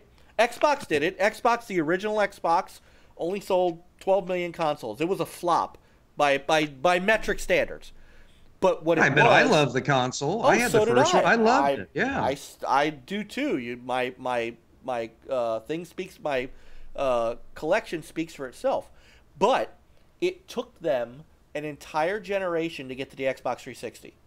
It took them making the Xbox, right, to get to the Xbox 360. I don't think Google Stadia is going to take that long to get off the ground, but the point is that Phil and what the hell is his name at Sony? Whoever the guy we don't like, Jim Ryan. Those guys have to look at Google Stadia and say, sure, they might be, in infancy now, but what happens when they do get traction? Do we want to be behind them when this takes off, or do we want to be in front of them, making sure they don't get that? They're definitely not going to to harm Microsoft by releasing old Assassin's Creed games and the stuff that's in their library right now. If they don't come out with exclusive titles, if they don't offer something, sure, so what, they can stream. If they don't offer something substantial, if they don't come out with an exclusive game, something that defines Google Stadia. That's why they start buying studios. Right, and that is... Or creating studios right. from scratch. Remember, I know, but it's one thing. Here we go again with studios. It's one thing to acquire studios. It's one thing to buy studios, but those studios take years to nurture and to bring out quality games. Just because you buy a bunch of studios doesn't mean that you're just instantly going to get all these great games. No, but you have to have studios in order to create. Well, yeah, but what I'm saying is we're talking about things that are so far off. Hold on. You are absolutely right. I am in 100% agreement with you, and I think Peter would be too, right? That they don't have the games right now, right, Peter? Correct. Okay. Yeah. But Microsoft does. So they're gonna have the games. But they don't have a solely streaming service though either, Mike. They do. It's right here. Project xCloud. And how many games can you play on it? Can you play every game in the Xbox? Can you play every Xbox game on that? There are two ways to do this. Now, right now, it's in preview because it hasn't officially launched yet. So they're previewing it. That's how Peter got in. That's how I got in. Right now, I can play every single game that's on my Xbox. So every game that I purchased or that's in Game Pass, that's installed on my Xbox, because the Xbox is one of the two mechanisms that you can stream to. Right now, or stream from, thank you. Right now, there are about, just because it's in preview, there are about 50 some odd games just in preview. I'm not even talking about when they launch. Right, but here's the thing I don't get. I've got multiple televisions. I got Xboxes in several rooms in the house. I got several PlayStations in multiple rooms. Right. And I don't need so for me, when I come in, I've already got my gaming setup where I'm going to play. I don't need to stream to a phone. I don't need to stream to a monitor. I've got plenty of places already I want to play. But if I'm at a hotel, I know, but but that's you can take your laptop. You can do exactly. You can take your laptop. Just the way I have always done. I can bring my console. You absolutely could. You could pack up your consoles. I've done it. I went on my honeymoon. I've connected to my Wi-Fi and played my Switch. As have I. I don't need a service for that. But this makes it easier. How? Because I don't have to. Because I don't have to pack up my console. I don't have to go behind my systems and go unplug it and go wrap up the cable and go put it in a bag and go and pack up my games. If you're going on vacation or you're going to be out of town for a while, it doesn't take but a few minutes to pack up something you want to take with you. And the Switch is fairly easy to take with you. It's not like all this packing is involved. Well, the Switch is it's not a console. It's a handheld. Let's be honest. No. I've got the box. On the back of the box, it says Nintendo is a console. I don't care what Nintendo says. It says Nintendo. It says itself. It says on the back of the box. What if the box said, John is an idiot? What if the box said, Nintendo themselves called a console. It's a console that you can play as an handheld. What if the box said it was a streaming console? You It's do. like, Throw it then away. by God, then if they're lying, then it's a disclaimer. It says Nintendo Trust me. acknowledges that as a console. So- I will argue this one. Oh no, it's a console that you can So- use as a handheld. It sure the hell is. It's a How do you- dockable handheld. It's a dockable It's a- handheld. Thank you. No. It is. Even Nintendo says That's it's not a up How console. for is it a debate. console? You Especially the can't light. argue. It's black and white. It's a console. Especially the light that can't even. Let me go dock. get the box. I'll put it on the I camera. don't care here. about the box. I know you guys don't What care. is it? If the What- company told you it was a Okay, console, all right, you guys is the would argue Sega- to your is own the- face that it was a handheld. Is the Sega Nomad a console? Is We're the not Sega? talking. We're not. Is I it? am not talking about the Sega Nomad. Is it? You guys said the Switch isn't a console, and it is. Is It's it? a console used as a handheld. It's a handheld used to play games. No. Tell me how it's a console. How is it a console? No, it's a console. I play mine docked all the time. There's a lot of people that play it docked Okay. all the time. It's So a then- console. all right. So then the Nintendo Switch Lite. On the back, Mike, it says this, the no, Nintendo no. Switch So- console. On the back of the box, it's a My console. God. The Nintendo Switch Lite. How is it a console? Can you dock it? That's the light though. You're talking Okay. about different stuff. I'm That's talking about the Switch. It's a Switch the Lite. Switch. Not the Switch Lite. So is the Switch Lite a console? That's like saying the Xbox without a disc player can play discs. Nope. But the No, Xbox yeah, without a yeah, disc player, It's the a Xbox, the Xbox Switch Lite is not the the Xbox Switch Shot console. A, the Xbox SAD is still a console, right? I didn't say it wasn't. I said Okay. it doesn't play discs. But It's we're not pretty talking great. about that. Exactly. We're not talking about the Switch Lite Okay. either. That's my point. So- We're talking about the Nintendo Switch. The Switch has a screen on it, right? Switch has a screen on it, right? I know. I've got two of them. I know what Okay. it's got on it. Okay. So, what? So if that's a console, It is a console. Nintendo Okay. claims it's a console. Okay. There's no- Game Boy was a console too. so if that's a console, It is. No, there's no if. It's a console. The Switch is a console. Look, thank you, Primero. Thank you. Thank God. It says so on the back of the box. It's a console. I'm sorry if Xbox put a handheld in a box and Oh, wait. sold it Yeah. and said it was a console and it was a handheld, they'd be in a lot of trouble. so it's a mobile console. Portable console. It's a portable console. There you go. It's a portable Most of- console. It's a console. So the Sega Nomad and the TurboGrafx Express were consoles. The what else was a console then? Well, the Game Gear was a console because it played games, and you could Game hook it to Boy. a TV. The Game Boy, you could hook it to a TV. So it's a console. It's a console. I mean, this is where we shoehorn things in. It's So not a getting- shoehorn. Yeah. Nintendo, Getting- the company that sells the device, Mike, acknowledges it as a console. There's no arguing about it. The company itself, Nintendo, acknowledges it as a console. There's even no debate. People may not like the Switch, but it don't take away the fact they designed it that way. So because they wanted to keep that little console feeling that people like to have with their Game Boy and stuff, they made it so that you could take it out of the dock if you wanted to. It has You could- Joy-Cons attached to it. You could so take it to it's- work. It's a handheld. It's not. Yes, I it can is. call. I mean, come on, a rotisserie. I'm gonna go get the damn box. Hang on. This is too fun to stop. This is just. The sad part is that when all is said and done, he's gonna stop playing games, and we're still gonna be playing games. Yeah. In order to keep you all late and entertained, I can't read it. I read on my glasses. First thing on here, I'll send you a picture, Mike. I'm going to post it on Twitter. No, here's what I'm going to do. The number one thing on the back of on the Switch box, it tells the items that are included. Number one, Nintendo Switch console. And I'm going to take a picture of it, and I'm going to display it so you guys can look at it later. There's just no arguing about the thing being a console.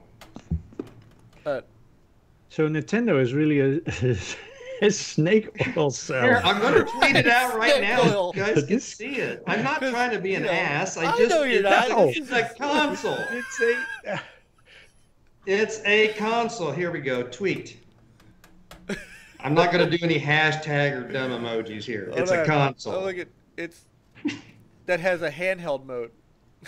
It's a console, you got right there. Bam. It's a mobile console. There you go. It tells you what's in the box. I just tweeted it. If you guys want to check on me, I'm not wrong on this. I didn't. We may have our differences about everything else, but this is concrete. I didn't. You'll believe anything you read. Yeah. Console.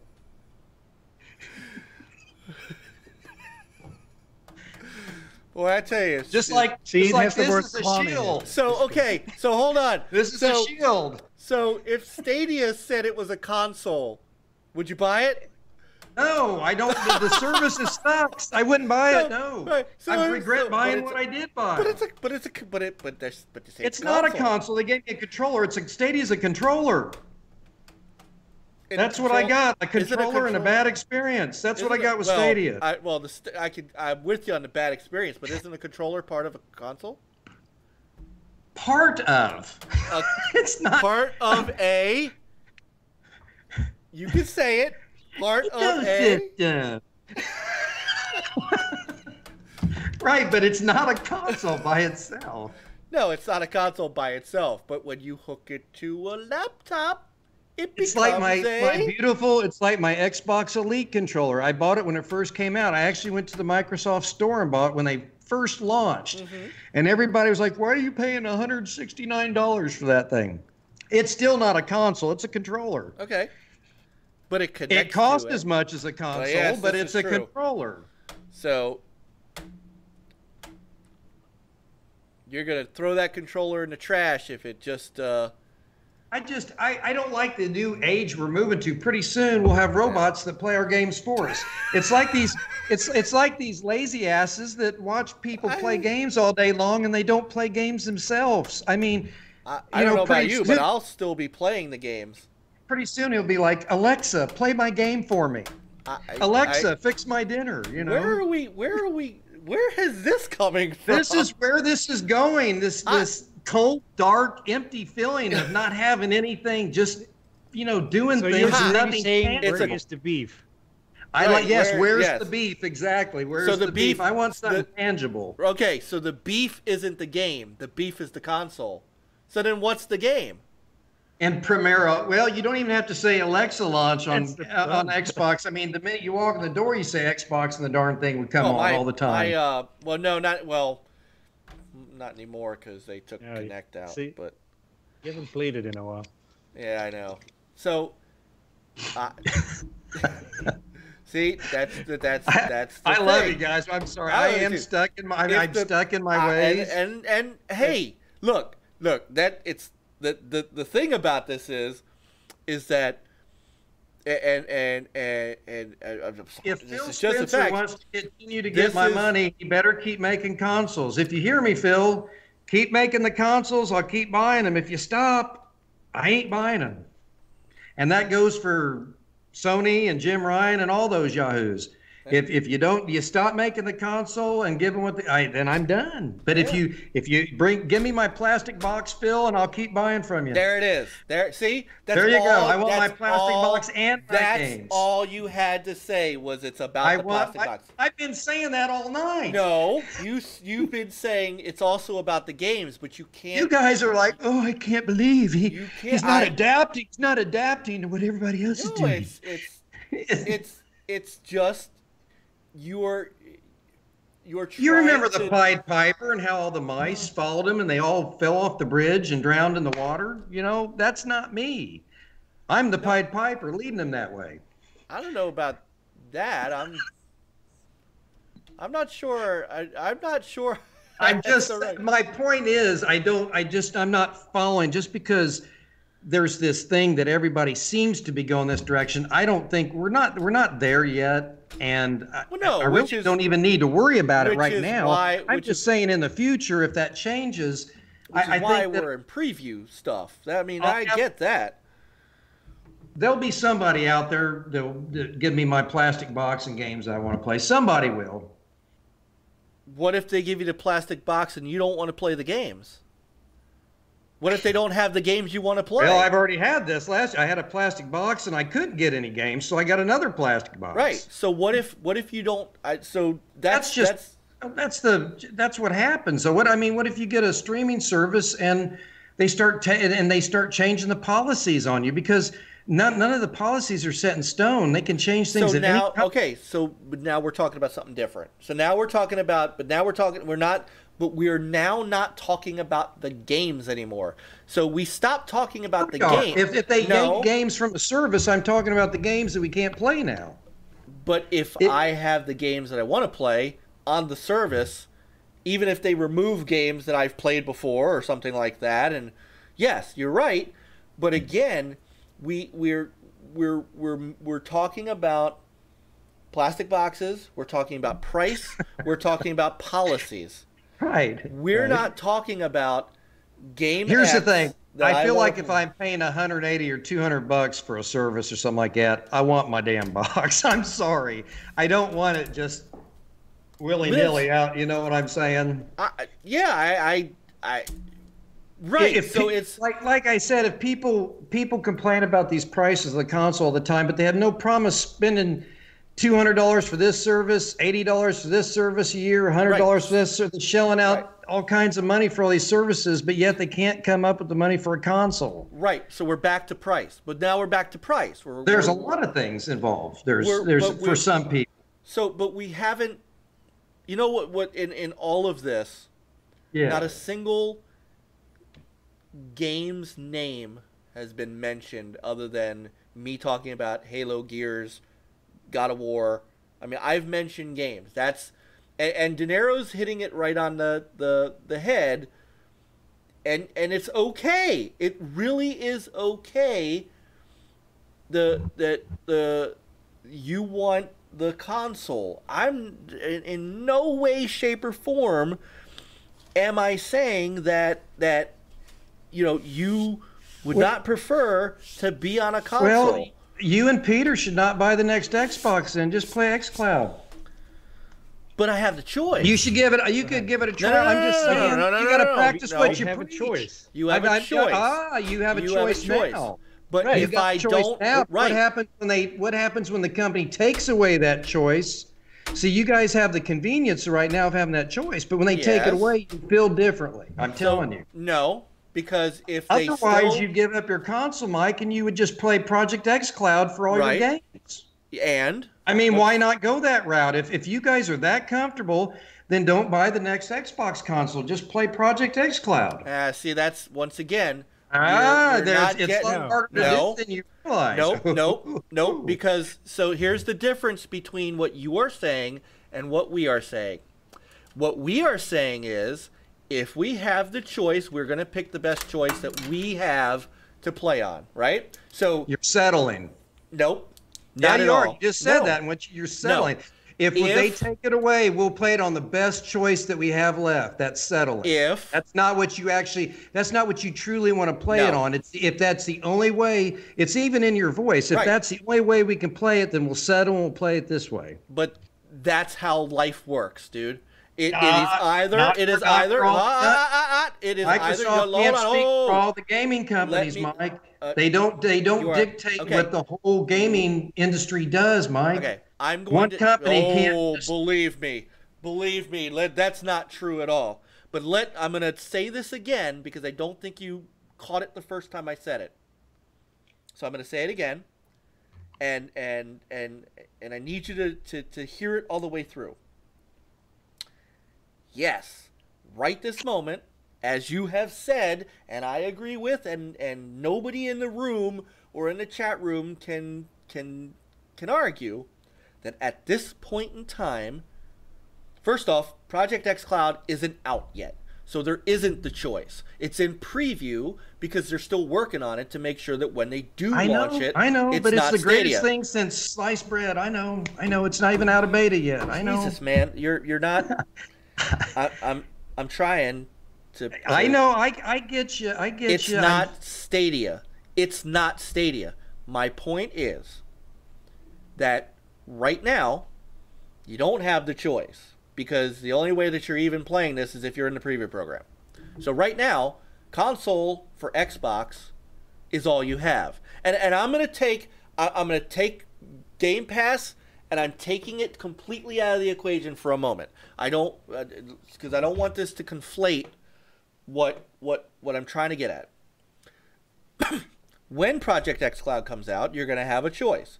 Now, the nice thing about the xCloud is, if you decide to do the streaming from your console, there is no cost. It's you just stream it from your console. It's like the PlayStation app that you could do over the internet. Or you can spend the money to stream off of their service, off of Azure and all that. Okay? So right there and then, you have a choice. If I want to play the games on my Xbox, I play them on my Xbox.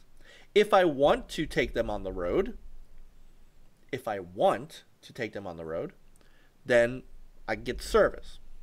Now, if the Xbox One Series X is the last console, I'm going in the future. If it's the last, because we've talked about the future and who's doing what in the future. If the Xbox One Series X is the last console that comes out, and Microsoft says we are concentrating on software and we're going to put it on xCloud. All 15 studios are working on all the games that you have loved throughout your Xbox career.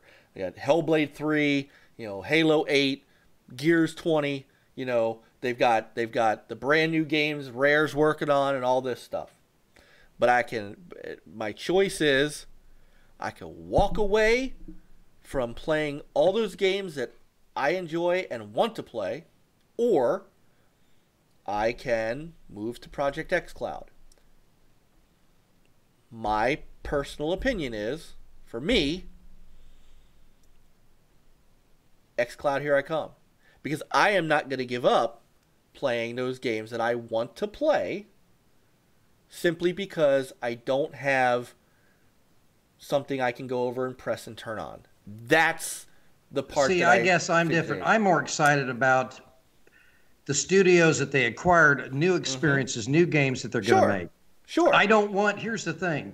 I don't want Halo 8. I don't want Gears 10. I don't want Forza 50. Put that away for a second. That's not what it, but those, I know, but I'm just saying. No, but that's it's not. With anything, there's with some of these games they have, even with the Uncharted games, they knew when to end it. Okay. There's But that's not the point I'm making. That's not the point I'm making. I'm using those as examples. I'm just saying you've got to have a really good reason, though, to leave a console to go to an all-streaming service. Absolutely. And it's not there. It's not there. What reason is there for me to quit console gaming and go to strictly streaming service? There's nothing. For this particular moment, I totally understand that at this very moment. Stadia sucks because Stadia doesn't have the games. Sorry. Stadia sucks because Stadia doesn't have the games. They don't have what Microsoft has in their stable. They don't have what Sony has in their stable. What I am saying is, if the stable has what I want to play, I don't care. But I respect that. But I'm not trying to. Here's the thing, Mike. I'm not telling you I don't understand. I understand you and Peter. You guys are saying you don't understand. I understand you. Your guys thought you're different. You guys don't understand, and that's what's baffling to me. Why I can't have a difference of opinion. No. People don't understand because it doesn't. We're trying to reconcile. If you said at the beginning, but there's. If you said it, but I'm saying if you said I'm at the already beginning, at peace with it. There's no reconciliation. This is just a matter of fact. Right, which is something that we can't figure out. If what you said at the beginning was, I would rather these companies spend their time. Here's my honest opinion. Something that would get me back going to playing Xbox more would be recapturing the feeling I had a long time ago that was taken away. In order for them to do that and to get business from me and to keep business, I would like them to concentrate on their new studios, keep bringing their games that they got, make that, because I feel like we hear all this talk, and I'm not just talking about Xbox, all these companies, they're talking about streaming this and doing this and different services. I would rather see them concentrate on their core gaming, what got them to where they were when they were great in the first place. Was the quality of the game, right? I feel like I just get, Mike, I feel like they're moving away from that. And I don't like the direction they're going. I'm not, and that's the part, and all the companies may be going that route, but Microsoft is like the leader going that way. They're like putting all their chips, they're going all in on it. They're not just stepping halfway out. They're absolutely. They're leaving what they messed up in 2013, and they're throwing all their chips into this streaming stuff. Right, but what they're using to get people into that is exactly what got you into the love of consoles, the games, right? Yes, the games. So that's the part that I'm trying to figure out, that I've been trying to figure out for the last 3 hours. Like when you've been gaming, here's the simple thing. We've both been gaming years, you, me, and Peter. Yes. You've been gaming for 38 years, and you've been playing on consoles, and you've been able to play either on discs or cartridges or whatever format. We've always had a physical device for the most of all this. But for somebody to come in and say, hey, we're going to take all that away, this is the way we're going because we want to sell, and we want to push dollars. We want customers. We want constant revenue. We don't care if we give you single A games. We just want revenue coming in. Okay, stop.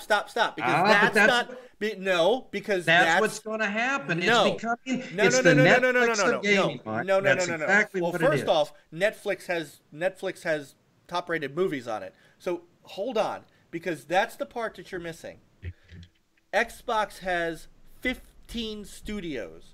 If you think for a moment that because they are going to move to Project xCloud, that all of a sudden the coalition is going to stop making their high-quality Gears games. The initiative is who's hiring every talent that they can get their hands on from everybody is going to make a side-scrolling platformer.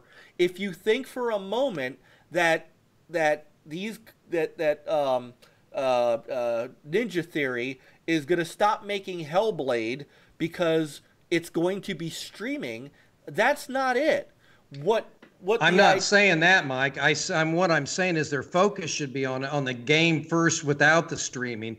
The streaming doesn't matter. The streaming part doesn't matter. Not to you, but to a lot of other people it does. If the quality of the games are there, it doesn't matter how you play it.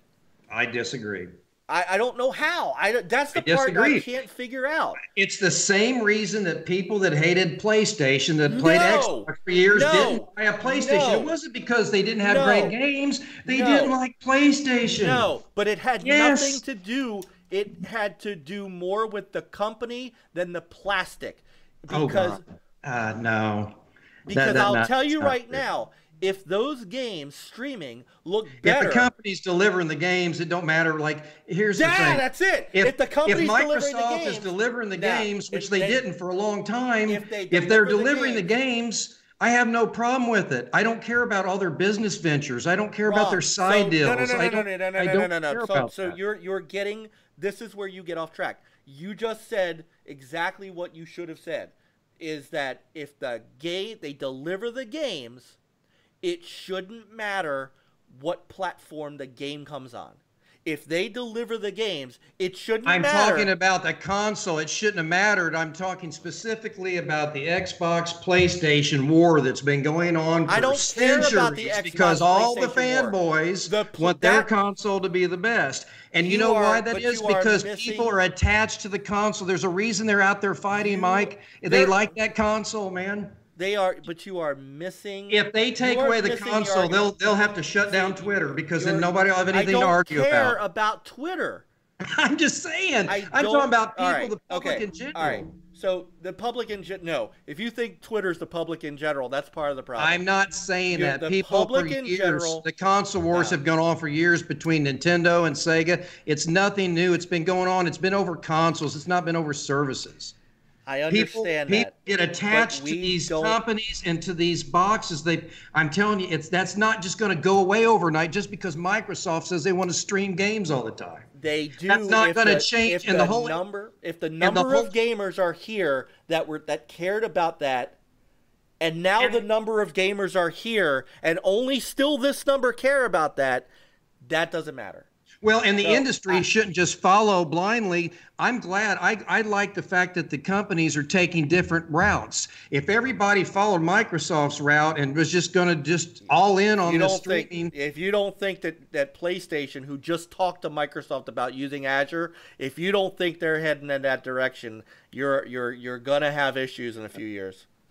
I'm just telling you that for me, and for, I would say, most gamers, which is why Microsoft is doing this, because I'm sure that they've done the work and they've done the research. I'm just saying, if they came out today, since we've been talking about what ifs all night long, if Phil Spencer came out and said, okay, we're not going to release the Series X, everything's going to be xCloud, you cannot tell me that you would not be disappointed.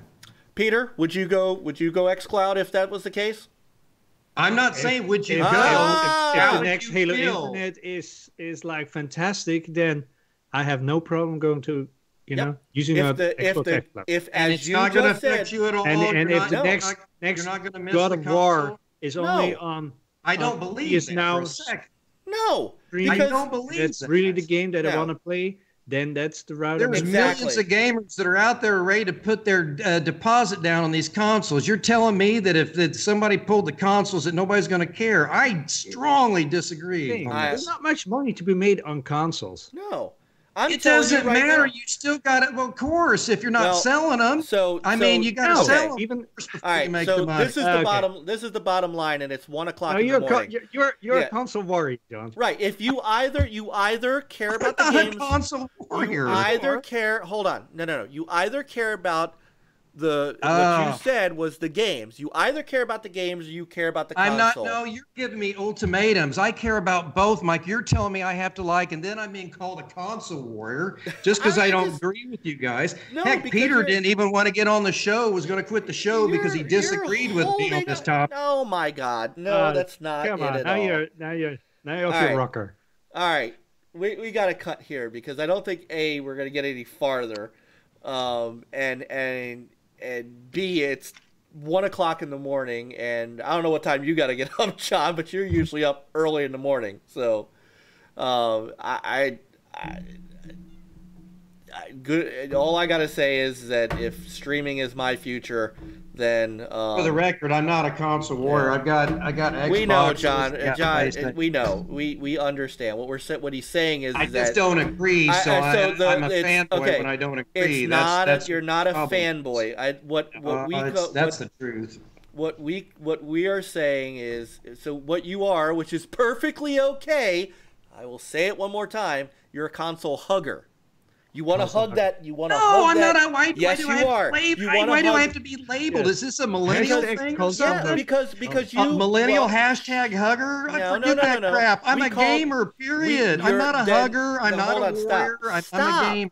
Stop, John, for a moment. Stop. I'm not a hugger. You are, because if you are saying that you will give up playing games if you don't have the physical piece of box to play it on. That is the equivalent of can't label me as a hugger. We've gamed like that for decades, Mike. Doesn't matter. Yeah, I guess we're all huggers then because we hug every generation. I also had a cassette. For decades too. I'm a hugger. You're a hugger. I also had a cassette deck. Won't you be a hugger too? Yeah. The only difference is that if I didn't have an Xbox in the next generation, I would find the way to play the games I want to play. That's the difference. And if the games happen to be on Apple Arcade. All right, well, now you're okay, so hold on. Now you have to bring Apple into it. No. I'm just telling you, if the time comes when there is no physical console for me to play the games that I want to play on, I'm playing them. I'm playing them how I can play them. If I want to play Gears that bad, if I want to play the new game from the Initiative that bad, I'm gonna go play them. I'm gonna go play them. I'm hoping. I'm rolling the dice. I've got about 2 or 3 generations probably left, so I'm hoping all I got to do is hold out till then. Then all these streaming boys can be happy with it, and I'll be done. I'm hoping for you too, because I just need 2 or 3 more decades, Mike. If I can get there that you go. with my If you boxes. get to 60, See, you get to 60. Your tombstone will say, "Here lays a console hugger." Like I said, Here lays John and all of his consoles. We're gonna bury you. We're coming to bury you with your console. If Frankie Pants Jim Ryan said, "Hey guys, we're not, because of the coronavirus and everything, we can't make any plastic boxes, so we're just going to give you a DS4." I'd say, "Screw you, Jim Ryan. I'm not getting it." Yeah, to I hell would with God definitely of do War. it. I want my right. box. Yeah, I don't care about the next MLB. I don't care about the games. I care about the box. And it's okay. I care about the games and the box. I want that officially. I care about the games as a unit, as a whole. It doesn't. They're separate. It does. It's never been without. As console gamers, Mike, every generation we've had a box and games. Until that changes. Hang on. So you're really a console gamer, not a gamer. Jesus. Well, are you? No, I prefer playing on consoles. I prefer playing on consoles. And nobody, I don't think anybody would argue prefer. And if they take away my plastic box, guess what? I'll get on my PC where I have a keyboard, a mouse, and my screen, and I can touch it. And guess what? I'll have my. So there you go. I don't need services though. That's fine. That'll be a choice you will have to make. But nowadays you need it. And then I can get Xbox Live for free. And then I don't have to pay $60 a year. So why don't you do that now? But you still need an internet connection. Yeah. Because you get DRM. You What do you mean? So hold on. You asked us why don't we give up our Xboxes? I've always been, even though that I don't play Xbox as much, I've always played because I've been loyal to them for years, Mike. But why don't you? But their games are on PC, so why don't you just go PC? If you asked us earlier, why don't we just go streaming? Why don't you just go PC?